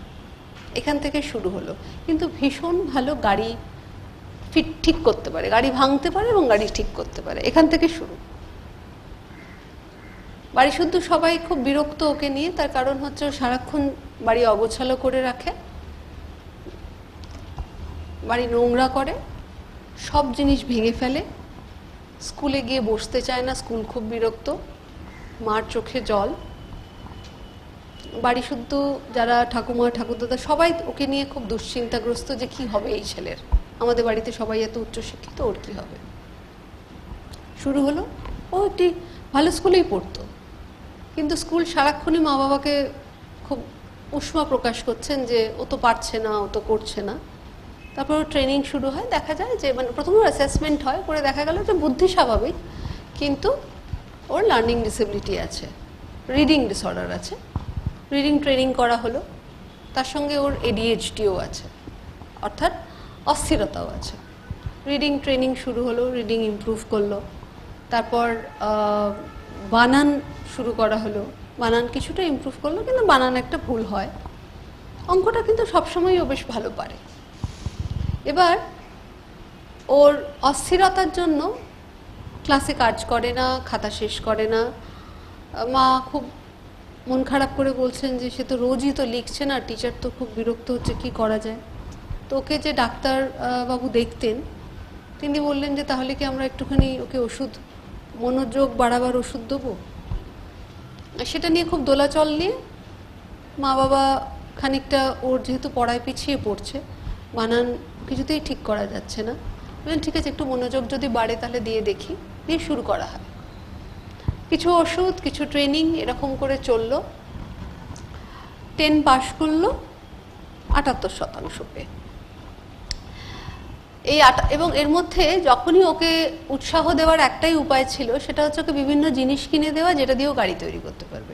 বহু সময় হয়েছে যে ওকে যখন বিহেভিয়ার কারেকশন করা হচ্ছে, তখন ওকে ববিন কিনে দেওয়া হচ্ছে মেশিনের, বা বোতাম কিনে দেওয়া হচ্ছে, বা ছোট ছোট গোল গোল রিং কিনে দেওয়া হচ্ছে, যেটা দিয়েও চাকা বানাবে এবং তার দিয়ে বেঁকিয়ে বেঁকিয়ে, মানে একটা কার্ডবোর্ড, তার উপরে তার বেঁকিয়ে বেঁকিয়ে গাড়ির বডিটা, এবং এই চাকা দিয়ে, এবং ওর গাড়ি কিন্তু সবসময় চালালে হু হু করে চলতো, মানে খালি দেখতে গাড়ি নয়, মানে চলতো গাড়ি, মানে এত ভালো ওই মেকানিক্স আন্ডারস্ট্যান্ডিংটা ছিল।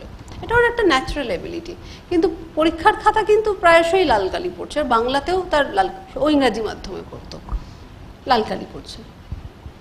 মার স্বাভাবিকভাবে মা খুব মন খারাপ, যে ওর তো বুদ্ধি আছে কিন্তু ও তো পড়াটা পারছে না। এই করতে করতে, প্রায় যুদ্ধ করতে করতে ক্লাস 10 পাশ করলো 78% পেয়ে। কিন্তু তখন সবাই বললো 78% পেয়েছে, তাহলে তো সায়েন্স পড়া হবে না। কিন্তু ওর মেকানিক্স এবং অঙ্কটা ভালো ছিল, তুখর না হলেও ভালো ছিল, কারণ ও তো ভুল করতো, সিলি মিস্টেক করতো, ফলে ফুল নম্বরও কোনোদিনই পেত না। তো ওর স্কুলেও পাবে না বিজ্ঞান, অন্য একটি ছোট স্কুলে গিয়ে বিজ্ঞান পড়তে শুরু করলো। 12 ক্লাসে দেখা গেল রেজাল্টটা আরেকটু ইমপ্রুভ করলো, পরে 83-84% হলো। এই 12 ক্লাসের সময় ওর মধ্যে পরিবর্তন হচ্ছে। ও বলছে যে দেখো, আমার মা বাবা আমাকে অনেক ভালো জায়গায় পাঠাতেই পারে, কিন্তু আমি চেষ্টা করব নিজের চেষ্টায় কোথাও একটা ঢুকতে। জয়েন্ট দিয়ে আমি হয়তো নাও পেতে পারি, আমি যেখানে ডাইরেক্ট একটুখানি পরীক্ষা দিয়ে ঢোকা যায় সেরকম একটা জায়গায় যাব। এবং নিজে খুঁজে খুঁজে বার করলো কোথায় কোথায় পড়া যায়, এরকম ইঞ্জিনিয়ারিংয়ে ঢোকা যায়, মেকানিক্যাল ইঞ্জিনিয়ারিংয়ে ঢোকা যায়, সেরকম একটি ইঞ্জিনিয়ারিং কলেজেও ভর্তি হলো, আধা সরকারি একটি ইঞ্জিনিয়ারিং কলেজে অন্য প্রান্তে গিয়ে ভর্তি হলো, পড়লো। এবং যখন ও পড়ছে, তখন ও এসে আমার সাথে যখন দেখা করতে এলো, আমাকে বললো যে দেখো, আমি বিটেকটা কিন্তু প্রাইভেট, সেমি প্রাইভেট জায়গায় পড়লাম, এমটেকটা কিন্তু আমি সরকারি জায়গায় পড়বো, অথবা নিজে স্কলারশিপ জোগাড় করে কিন্তু করব। বাবার চোখে জল, এতদিন বাবার চোখে দুঃখের জল হতো, সেদিন আনন্দাশ্রু, যে ছেলে এরকম করে বলছে। এই অবস্থায় ও পড়া শেষ করছে, করে ও একটি জাপানি মাল্টিন্যাশনাল কোম্পানিতে চাকরি পায়, যারা ব্লাড প্রেশার মেশিন তৈরি করে।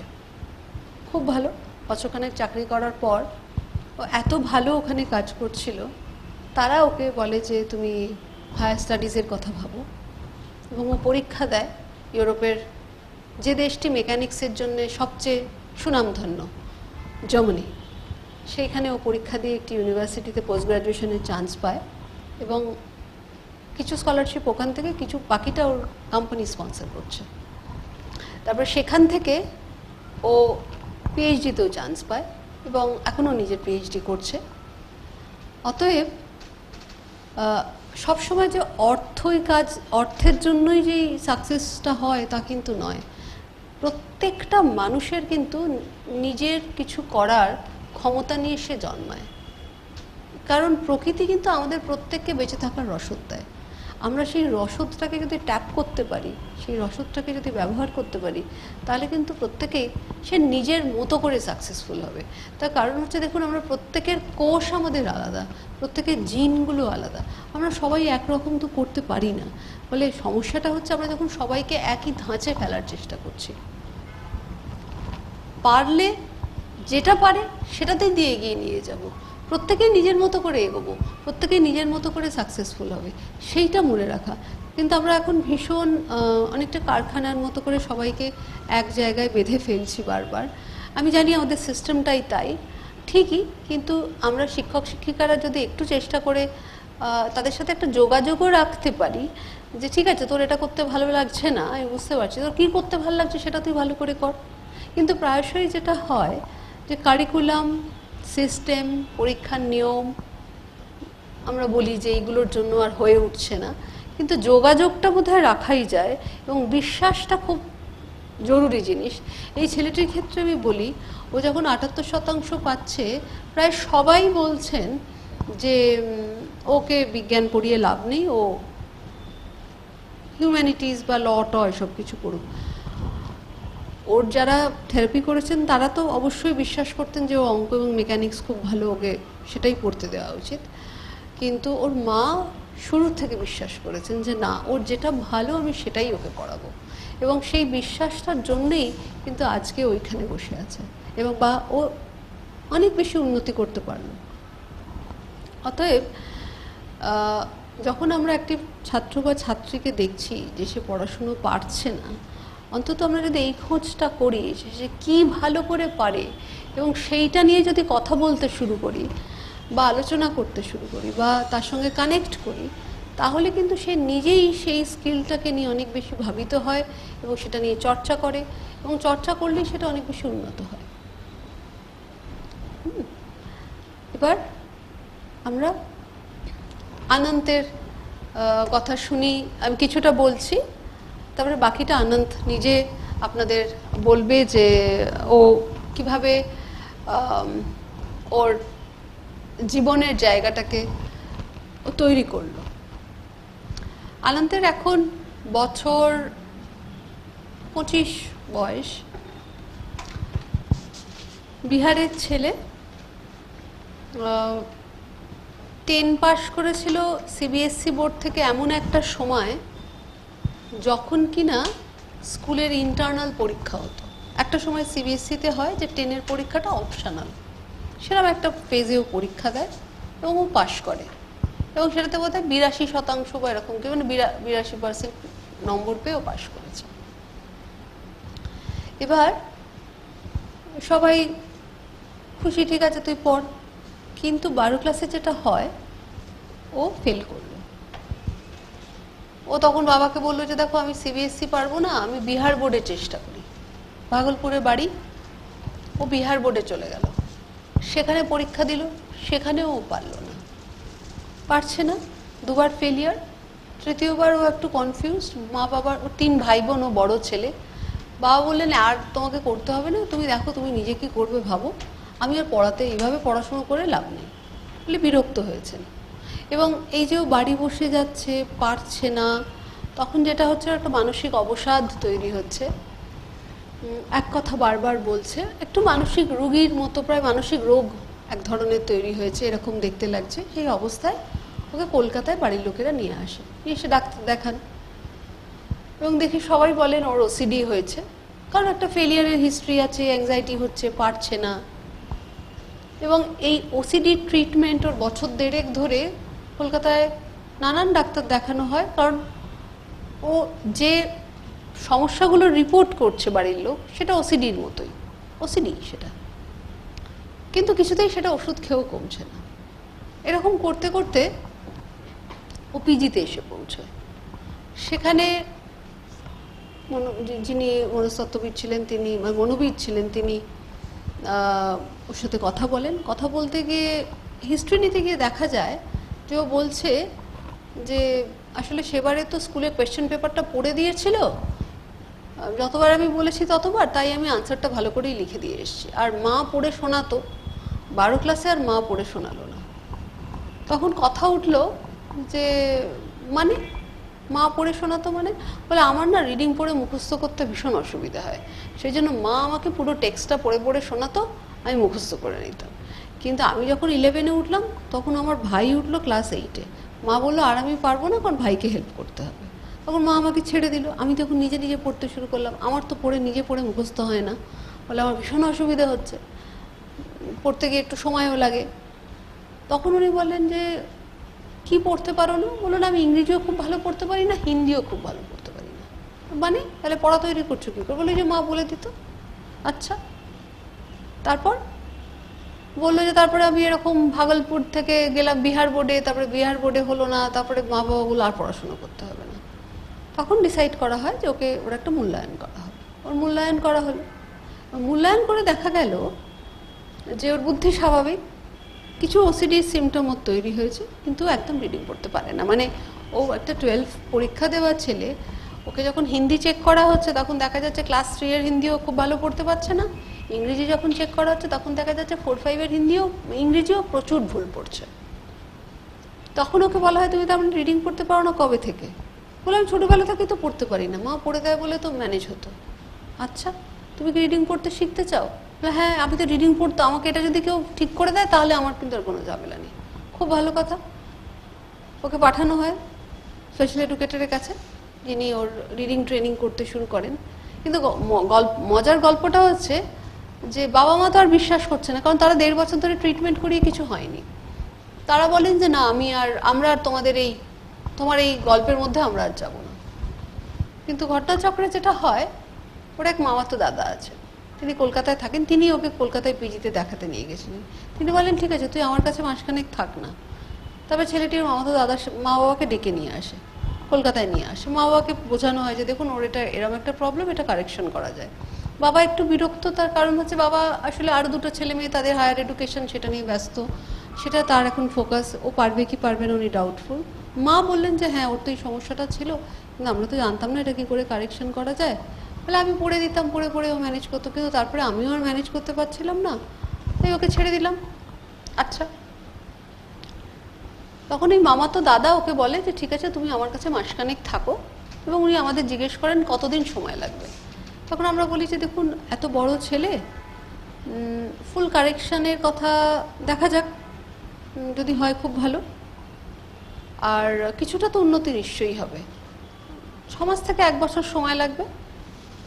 প্রত্যেকের ক্ষেত্রে না, যেহেতু বড় ছেলে হতে পারে যে একটু তাড়াতাড়ি হতে পারে, যতটা হবে তাড়াতাড়ি হয়ে যাবে। তাতে দাদা বললেন ঠিক আছে ও থাকুক আমার কাছে মাসখানেক। এবং মাসখানেক ও যখন থাকছে তখন ও বলল যে আপনারা কটা ক্লাস দেবেন? 3টে। তার ন্যাচুরালি পারিশ্রমিক একরকম। তখন ও বলল যে আপনারা যখন গ্রুপে বাচ্চাদের সাথে কাজ করেন, আমি কি আপনাদের কাছে সাহায্য করতে পারি? হ্যাঁ করতে পারো, বিষয়ে সাহায্য করব, আর আপনারা আমাকে একটু পড়িয়ে আর একটু প্র্যাকটিস করিয়ে দেবেন। আমরাও সবাই খুব মোটিভেটেড হলাম, খুব ভালো কথা, তুমি মোটিভেটেড। তারপর যেটা হলো, ওর দাদা ওকে একটি মলে সন্ধেবেলা একটা কাজের ব্যবস্থা করে দিলেন, এবং মানে সেটা 4টে থেকে 10টা। ও সারাদিন বাড়িতে পড়াশুনো করতো, 4টের সময় কাজে যেত, 10টার সময় ফিরতো, আর সকাল কোনো দিন সপ্তাহে 3 দিন 4 দিন ও সকাল বা দুপুরের দিকে ট্রেনিং করতো, রিডিং ট্রেনিং করতে আসতো। খুব রিলিজিয়াসলি রিডিং ট্রেনিং। এবং ওকে বলা হয় তুমি যদি দিনে 2বার 3বার প্র্যাকটিস করতে পারো, যে দিনগুলো আমাদের কাছে আসছো না, তাহলে কিন্তু ব্যাপারটা অনেক উন্নতি হবে। এবং ও করতে শুরু করে।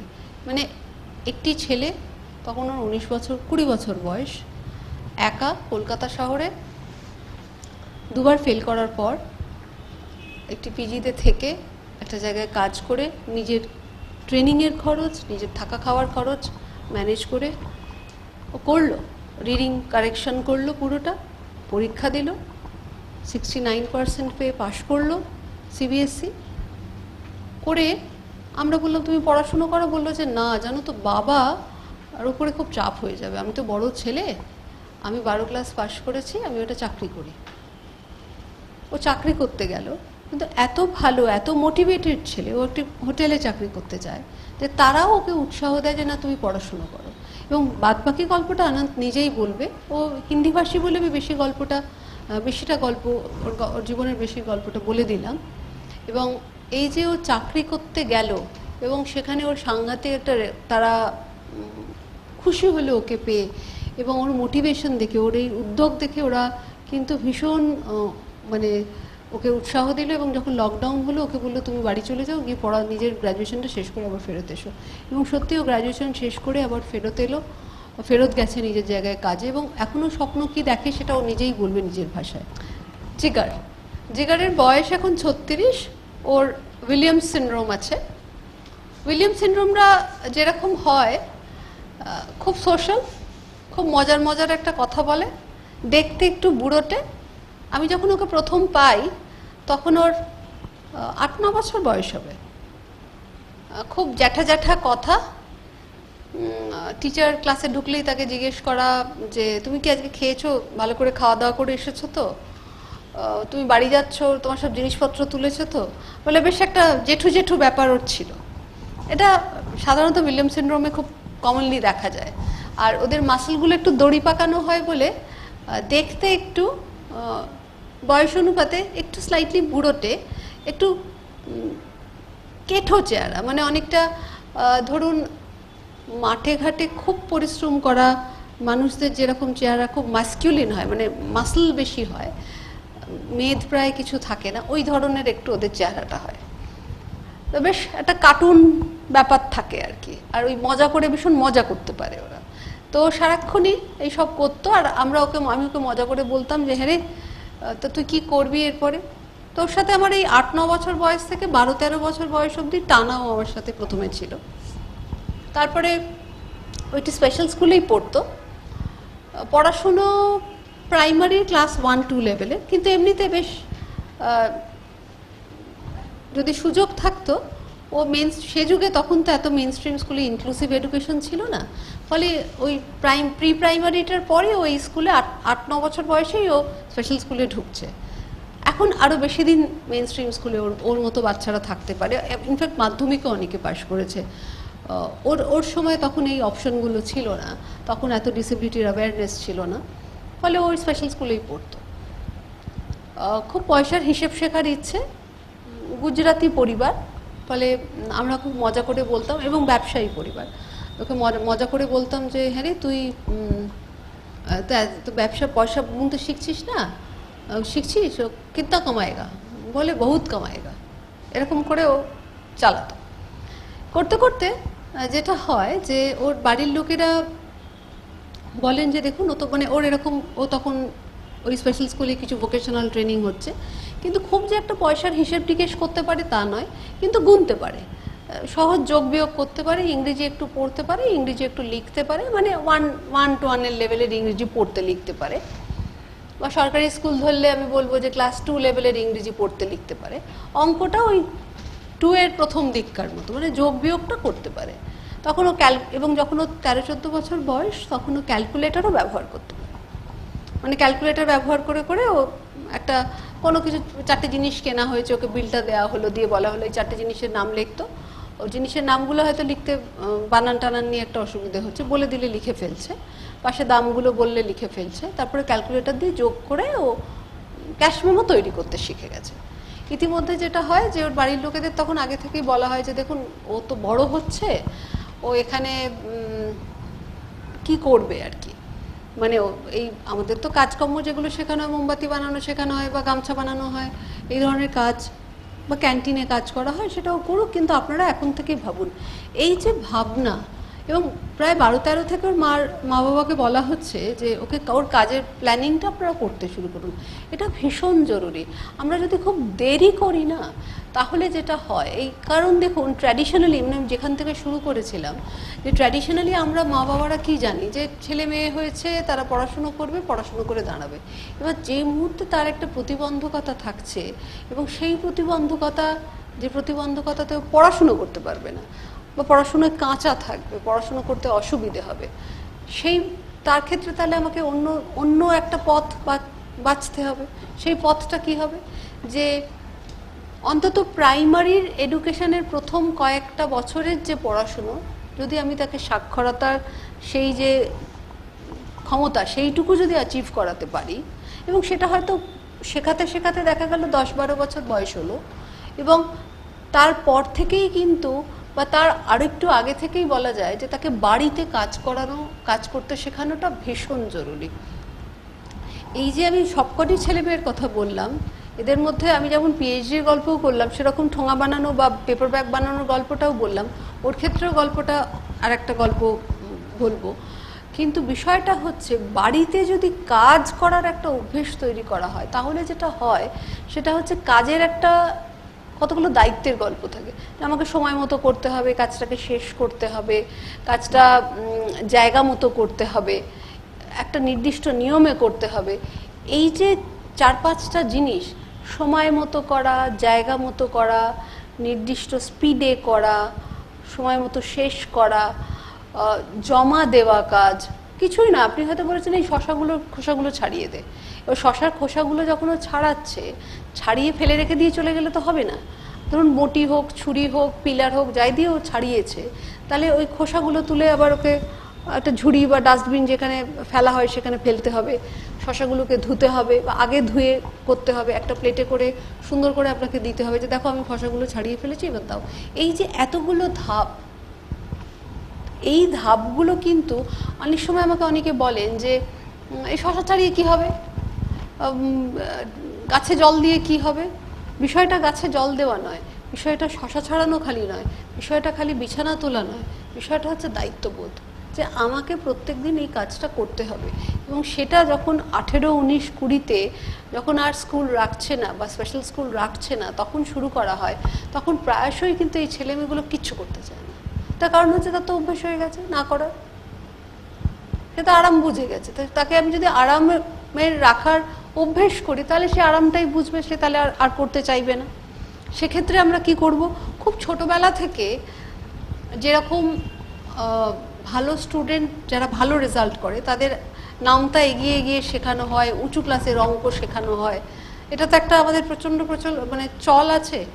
সেক্ষেত্রে যারা একটু পিছিয়ে পড়ছে এবং আমরা বুঝতে পারছি পিছিয়ে পড়ছে, তাদের ক্ষেত্রে এগিয়ে অঙ্ক না করিয়ে, এই উঁচু ক্লাসের অঙ্ক না করিয়ে যদি একটু পরে শেখার কাজগুলো, পরেও বলবো না, একটু কাজগুলো আগে শিখিয়ে দেওয়া যায়, তাহলে কিন্তু দেখা যাবে তারা কিন্তু অনেক বেটার জীবনটাকে চালনা করতে পারছে এবং তারা অনেক বেশি দক্ষতা অর্জন করছে 18-19 বছর বয়সে গিয়ে, এবং তাদের উপরে ভরসা করতে পারছে। জিগারের যেটা হলো 12-13 বছর বয়স থেকে আমরা বলতে শুরু করলাম যে এবার একটা ব্যবস্থা করুন, কিছু তো একটা করতে হবে, এবং ওনাদের ব্যবসাটা যে ধরনের ব্যবসা তাতে ও কিছু করতে পারবে না, মানে ওর কাজ করার কোনো স্কোপ। ওর বাবা বলেন যে দেখুন এটা পুরোটাই ফোনে হয়, ট্রান্সপোর্টের ব্যবসা, এটাতে আমি ওকে কিছু করতে পারবো না, এবং এতটাই সেখানে দায়িত্ব লাগে যে ও ম্যানেজ করতে পারবে না। তখন উনি বুদ্ধি করে ওনারই এক আত্মীয়, একটু মানে সে অর্থনৈতিকভাবে দুর্বল, তার সাহায্য নেন এবং উনি একটি চশমার দোকান করেন, করে সেই ছেলেটিকে ম্যানেজার হিসেবে রাখেন এবং নিজের ছেলেকে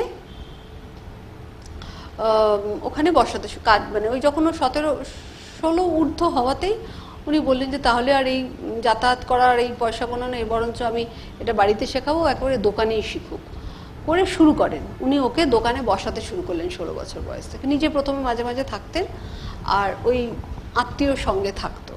আস্তে আস্তে মানে আত্মীয়কে উনি কিন্তু পুরোটাই যে একেবারে ছেড়ে দিয়েছিলেন তা কিন্তু নয়, নিজেও থাকতেন এবং ছেলেটিকেও সঙ্গে রাখতেন এবং আরেকটি অ্যাসিস্ট্যান্ট টাইপের ছেলেকেও রেখেছিলেন। করতে করতে আজকে যেটা হয়েছে, ও তো পয়সার হিসাবটা করতে পারে না, কিন্তু এখন তো সবই কম্পিউটারে হয়ে গেছে, ফলে উনিও ট্র্যাক করতে পারেন যে কম্পিউটারে মানে প্রত্যেকটা হিসেব উনি নিজে ট্র্যাক করেন। কিন্তু ও যেহেতু ভীষণ ভালো কথা বলে, ফলে ও কিন্তু সেলসের কাজটা কিন্তু ও করে দেয়। এবং করতে করতে আজকে যেটা হয়েছে, ও যখন বুঝতে পারে যে উল্টো দিকের লোকেরও নিডটা ফুলফিল করতে পারছে না, মানে ধরুন চশমা কিনতে গিয়ে আমরা তো নানান ঝামেলা পাকাই, এটা ভারী, এটা সুন্দর লাগছে না, এটা এই লাগছে না, এটা ঠিক হচ্ছে না, এসব আমাদের চলে। এবং সেইটাও কিন্তু বেশ ভালো, মানে মানে এটা না মানে কি অসাধারণ শিখেছে যে ধরুন আপনি যে চশমাটা পরে গেছেন, সেই চশমাটা যখন ও দেখছে তখন বলছে ये तो पुराना डिज़ाइन है, अभी नया डिज़ाइन ये आ गया है, ये देख लीजिए।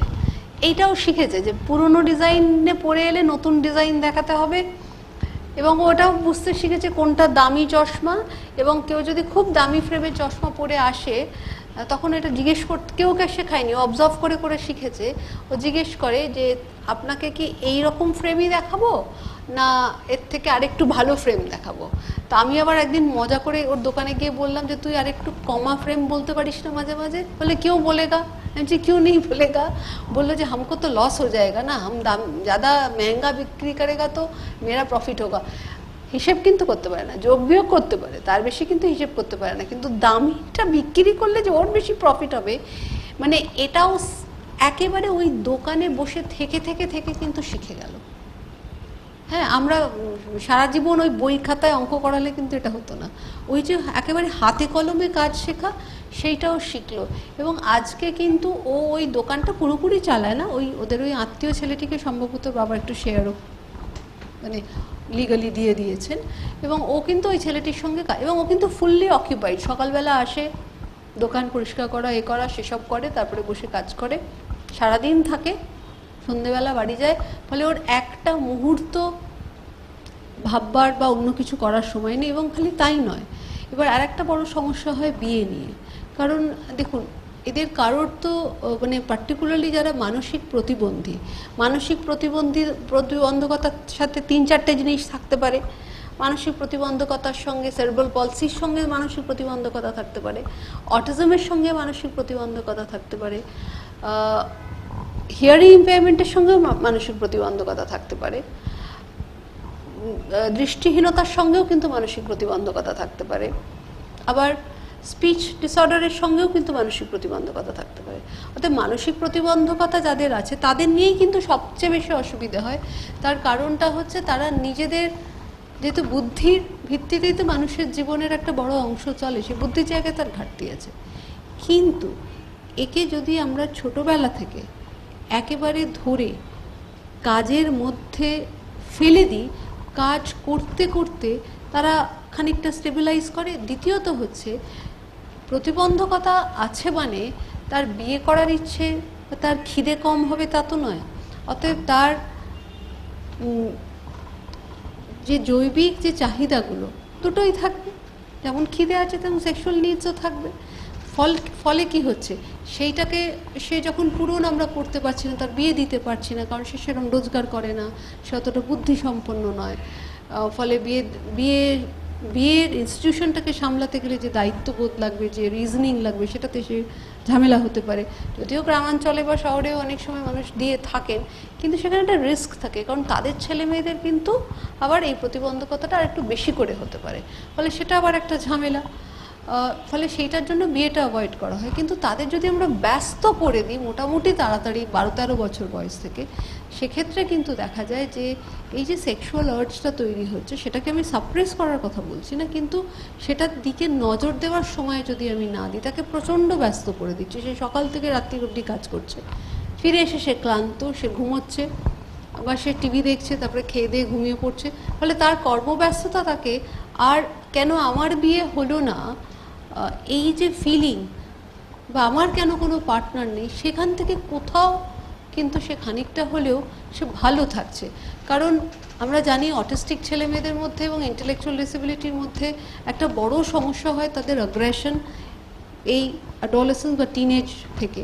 এবং সেটার প্রাইমারি কারণ হচ্ছে যে আর 5টা বাচ্চা যেটা কি করে, বন্ধুদের সঙ্গে ইয়ার্কি করে, বন্ধুদের সঙ্গে শেয়ার করে, নানান জিনিসভাবে তারা তাদের যে সেক্সুয়াল নিডসগুলোকে অন্যভাবে, যেটা সোশ্যালি অ্যাকসেপ্টেবল ওয়েতে তারা কেটার করতে থাকে। কিন্তু ওরা তো পারে না, কিন্তু ফিলিংটা তো তৈরি হচ্ছে, ফিলিংয়ের তো কোনো ঘাটতি নেই। সেইখানে যদি আমি তাদের ব্যস্ততাটা তাড়াতাড়ি না তৈরি করি, সারাক্ষণ ধরে পড়াশুনো করাবার চেষ্টা করি, তখন যেটা হয় যে পড়াশুনো পাচ্ছি না, তখন মনটা কোথায় যাচ্ছে, শরীরের দিকে। এবার শরীরের ইচ্ছেও পূরণ হচ্ছে না, তখন ভেতর ভেতর ভীষণ রাগ হচ্ছে। সেই রাগ ম্যানেজ করতে গিয়ে আমার সাইকিয়াট্রিস্টের কাছে ছুটতে হচ্ছে, এবং তখন তাকে ওষুধ খাওয়াতে হচ্ছে। কেন? কারণ রাগ ম্যানেজ করা যাচ্ছে না। এরকমও পরিবার আছে যাদের বাউন্সার বাড়িতে রাখতে হয়েছে, কারণ তাকে ম্যানেজ করা যাচ্ছে না বলে। কিন্তু এই ছেলেটাকেই যদি, এই মেয়েটাকেই যদি আমি ছোট্টবেলা থেকে ব্যস্ত রাখি, এই জিগারই যেমন ছিল ছোটোবেলায় ভীষণ করতো যে হাম শাদি করেগা, তো আমরা ইয়ার্কি মেরে বলতাম যে হ্যাঁ হ্যাঁ শাদি করেগা লেকিন হনুমানজি ভি বহুত আচ্ছা হ্যায়, ব্রহ্মচারী রেখা, এসব মজা করে করে তাকে বলা হতো। মানে হনুমানজি বলতে হবে তা না, অন্য কিছু জিও হতে পারে, কিন্তু মূল ব্যাপারটা হচ্ছে অন্য কোনো কাকা চাচা থাকতে পারে যে বিয়ে করেনি, তার এক্সাম্পলও ইউজ করা যেতে পারে। বা মজা করে বলা হলো যে সে বিয়ে করলে তো অনেক ঝামেলা, বউয়ের গয়না কিনে দিতে হয়, কিনে দিতে হয়, তোর অনেক ঝামেলা আছে, বুঝেছিস তো, তার থেকে বরং তুই একা থাক, যা রোজগার করবি নিজে রোজগার নিজে খরচা করতে পারবি। বলে অল্টারনেটিভ একটা করা এবং ব্যস্ত করে তোলা।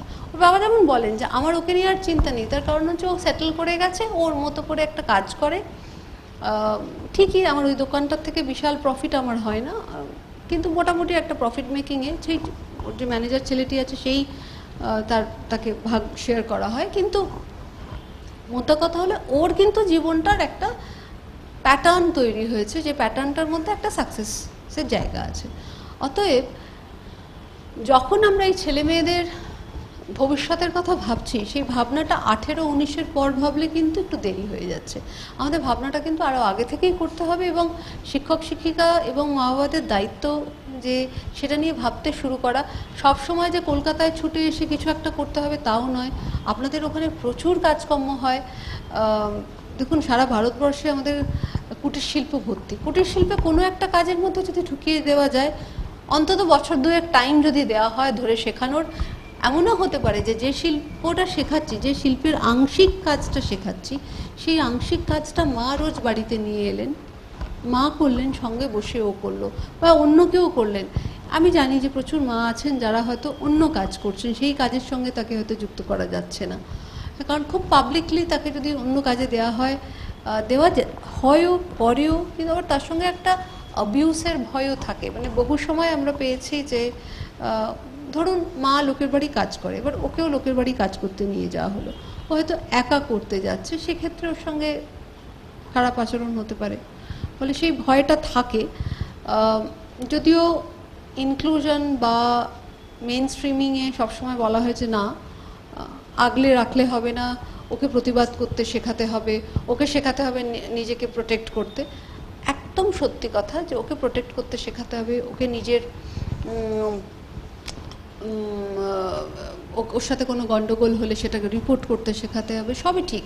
কিন্তু আবার এটাও তো ঠিক যে কখনো কখনো তো এমনও হয়েছে যে আমরা দেখেছি যে সেও কিন্তু চাইছে না সেটা প্রতিবাদ করতে, কারণ তারও হয়তো কত ইচ্ছা পূরণ হচ্ছে যখন সে অবিউজড হচ্ছে, তাদের সংখ্যা কম কিন্তু এরমও তো হচ্ছে, সেটা কিন্তু একটা অন্য রকমের সমস্যা তৈরি করতে পারে। ফলে যত তাড়াতাড়ি আমরা ওদের ব্যস্ত করব আমাদের লোকাল কমিউনিটিতে যে কাজগুলো হচ্ছে সেখান থেকে, সেটা এমনও হতে পারে যে পোলতে তৈরি করে পোলতের প্যাকেট সে করছে, বা ধরুন বোতামের প্যাকিং হচ্ছে, লোকালি ছোবড়া তৈরি করছে, মানে প্রচুর এরকম কাজ হয় যেখানে কিন্তু ওদেরকে আমরা লাগাতে পারি।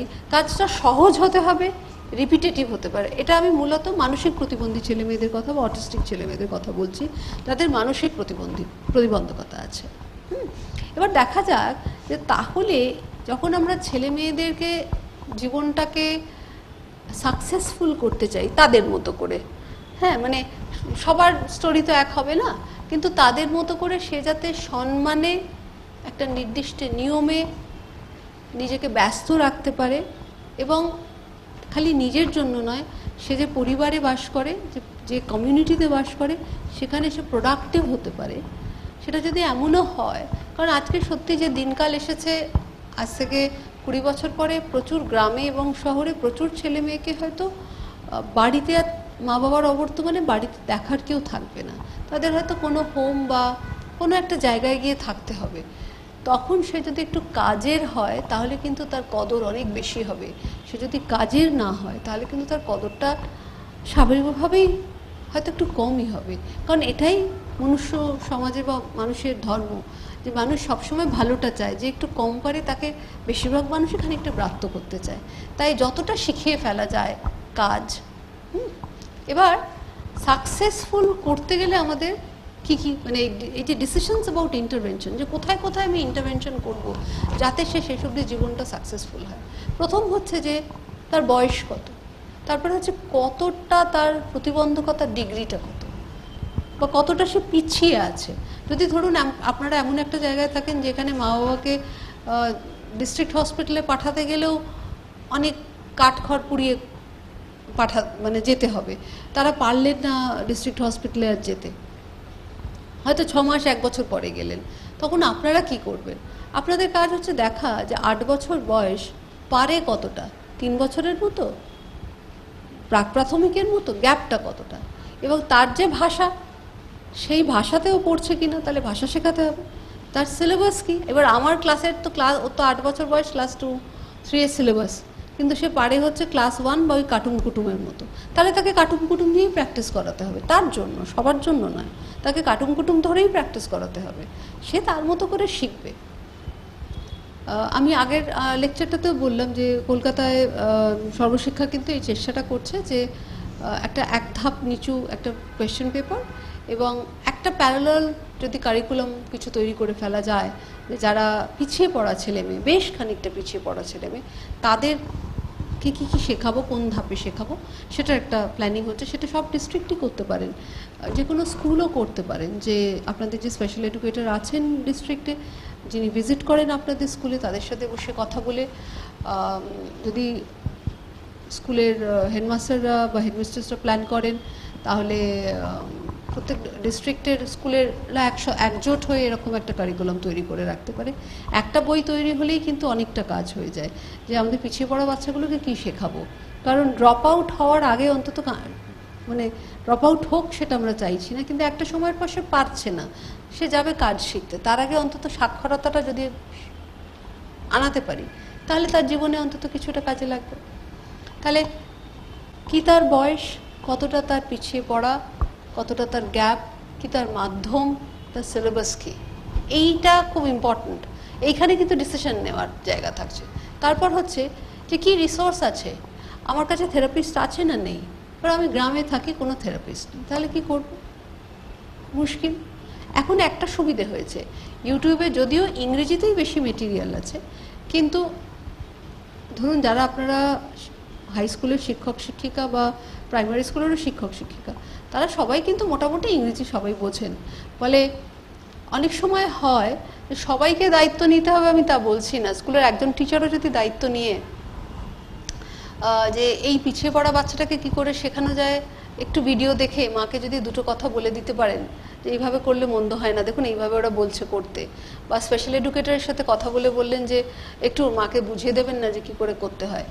ঠিকই মায়েরা মাঠে কাজ করতে যান, অনেক মা, বা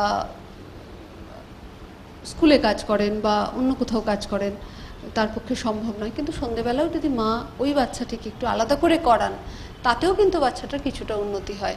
আর যদি সম্ভব হয় তাহলে ডিস্ট্রিক্ট হসপিটালে যারা স্পিচ থেরাপিস্ট আছেন, এসআই অফিসে যারা স্পেশাল এডুকেটর আছেন, তাদের সাথে গিয়ে একটু কথা বলা, তাদের কাছ থেকে একটু শেখা যে কী করা যেতে পারে। এবার এ তো গেল প্রাইমারি স্কুলে। এবার হাই স্কুলে গেছে, পারছে না পড়া, ভৌত বিজ্ঞান পারছে না, জীববিজ্ঞান পারছে না, অঙ্ক পারছে না, কি করব? মুক্ত বিদ্যালয়ে পরীক্ষা দিতেই পারে, কিন্তু সমস্যাটা হচ্ছে যে আমাদের রবীন্দ্র মুক্ত বিদ্যালয়তে অঙ্ক কম্পালসারি, সব সাবজেক্টে পরীক্ষা দিতে হয়, ভেঙে ভেঙে দেওয়া যায় কিন্তু সব সাবজেক্টে পরীক্ষা দিতে হয়। ফলে একটু মানসিকভাবে ইন্টেলেকচুয়ালি কী বলবো, মানসিক প্রতিবন্ধী নয়, কিন্তু মানসিক ক্ষমতা বা আইকিউটা একটু কম ছেলে মেয়েদের তবু মুক্ত বিদ্যালয় দিয়ে পরীক্ষা দেওয়ানো যায়। কিন্তু ধরুন যার অনেকটাই কম, কিন্তু মা বাবার ইচ্ছে সে কয়েকটা সাবজেক্টে, তার ক্ষেত্রে ওপেন স্কুল থেকে পরীক্ষা দেওয়ানো যেতে পারে। সেটা আমরা চেষ্টা করবো একটা রিসোর্স তৈরি করতে, যে সারা পশ্চিমবঙ্গে কোন কোন স্পেশাল স্কুল আছে যেখানে বাংলায় ওপেন স্কুল দেওয়ার পরীক্ষা দেওয়া যায়। ওপেন স্কুলে কিন্তু দুটো মাধ্যমই আছে, বাংলাও আছে, ইংরাজিও আছে। ওপেন স্কুলে কিছু ভোকেশনাল সাবজেক্টসও আছে, ফলে সেখান থেকেও কিন্তু পরীক্ষা দিয়ে মা বাবাদের অনেক সময় তো ইচ্ছে হয় সেই ইচ্ছে পূরণ করার জন্য। দ্বিতীয়ত হচ্ছে যে তার কি এক্সট্রা, তাকে কি এক্সট্রা, এবার স্কুলে সে পড়ে, তাকে আমি এক্সট্রা কী শেখাতে হবে, অর্থাৎ সে পড়াশুনো পারছে না, তার বাদবাকি জায়গাগুলো সে শিখছে কিনা, তার দৈনন্দিন জীবনের তার ইন্ডিপেন্ডেন্সটা অ্যাচিভ করেছে কিনা, যেটা কিন্তু সাধারণত আমরা স্কুলে খুব একটা খোঁজ করি না, কারণ ধরেই নেওয়া হয় বাচ্চারা করতে পারে। ফলে সেক্ষেত্রে মা বাবাকে একটু বলে দেওয়া যে দেখুন ওর কিন্তু নিজেরটা নিজে করতে পারে, কারণ সেটা না করতে পারলে বাকি জীবনটা সে কী করে চালাবে? রেমিডিয়েশন, পড়া পিছিয়ে আছে, বাট এমনিতে আমরা যখন স্কুলে রেমিডিয়াল দিই দুর্বল ছেলে মেয়েদের সেটা একরকম, কিন্তু যদি প্রতিবন্ধী মানসিক প্রতিবন্ধী ছেলে মেয়ে হয় তার রেমিডিয়াল কি হবে? তার রেমিডিয়াল অঙ্ককে ধরে বাদ বাকিদের মতো করলে হবে না, সহজ জিনিসকেই একটু ধরে ধরে শেখাবার ব্যবস্থা তার জন্য করতে হবে। তারপর হচ্ছে যে কি বেনিফিটস সে পেতে পারে, এটা নিয়ে মানুষের অনেক সময় ধারণা নেই, যদিও এখন ওয়েবসাইটে প্রায় সব কিছু অনলাইন হয়ে গেছে বলে সব কিছুই ওয়েবসাইটে দেওয়া আছে। আমাদের পশ্চিমবঙ্গের মাধ্যমিক পর্ষদের যেমন পরীক্ষায় 8 ঘন্টা এক্সট্রা টাইম পাওয়া যেতে পারে এবং রাইটার পাওয়া যায়, এখন অবধি এই দুটো হয়েছে। আমি আশাবাদী যে এরপরে বাকি স্টেটেরা যেগুলো করেছে সেগুলো আমাদের রাজ্যেও হবে এবং বিভিন্ন ক্যাটেগরির জন্য বিভিন্ন ধরনের এক্সামশন বা বেনিফিটস থাকবে। প্লাস ধরুন এরপরে ওরা কিছু ভাতা পাওয়ার অধিকারী, প্রতিবন্ধী কার্ড থাকলে 1% চাকরি ওদের জন্য সরকারি সিস্টেমে বাধা আছে, ফলে যারা মাধ্যমিক পাশ করতে পেরেছে, প্রতিবন্ধকতা আছে, ইনফ্যাক্ট যারা লার্নিং ডিসেবিলিটি আছে তারা যেহেতু আইডি ক্যাটেগরির আন্ডারে, এটা খুব মজার বিষয়, ইন্টেলেকচুয়াল ডিসেবিলিটির আন্ডারে আমাদের 3টে ক্যাটেগরি আছে। একটা হচ্ছে ইন্টেলেকচুয়াল ডিসেবিলিটি, একটা হচ্ছে অটিজম স্পেকট্রাম ডিসঅর্ডার, আর একটা হচ্ছে এসএলডি। এই 3টে ক্যাটেগরির জন্য কিন্তু 1% গভর্নমেন্ট জব কিন্তু বাধা থাকে ডিসেবিলিটি ক্যাটেগরিতে। অর্থাৎ এদের মধ্যে যারা নর্মাল ইন্টেলিজেন্স উইথ এসএলডি এবং normal intelligence with autism spectrum disorder, তারা কিন্তু এই জায়গাটা ইজিলি কিন্তু অনেক অনেক ওপর অবধি কিন্তু চাকরির জায়গায় এন্ট্রি করে নিতে পারে। ইন্টেলেকচুয়াল ডিসেবিলিটির ক্ষেত্রে হয়তো সব লেভেলের চাকরি অ্যাভেলেবল নয়, কিন্তু ওরা যারা মানে ধরুন আমি যে ধরনের ছেলে মেয়েদের কথা যাদের গল্পগুলো বললাম, তারা কিন্তু সরকারি জায়গায় চেষ্টা করে কিন্তু ভালো ভালো পোস্টে চাকরি পেতে পারে। মানে আমি এরকম কাউকে জানি, সে কিন্তু তার ডিসলেক্সিয়া ছিল, সে ব্যাংকে কিন্তু পিও, এবং সে মহারাষ্ট্রে থাকে এবং সে কিন্তু ডিসেবিলিটি কোটাতেই কিন্তু ব্যাংকে পিও হয়েছে।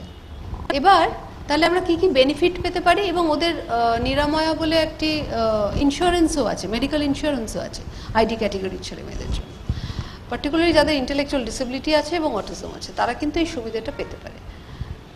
ভাতা, পড়াশুনোর কিছু সুবিধে এবং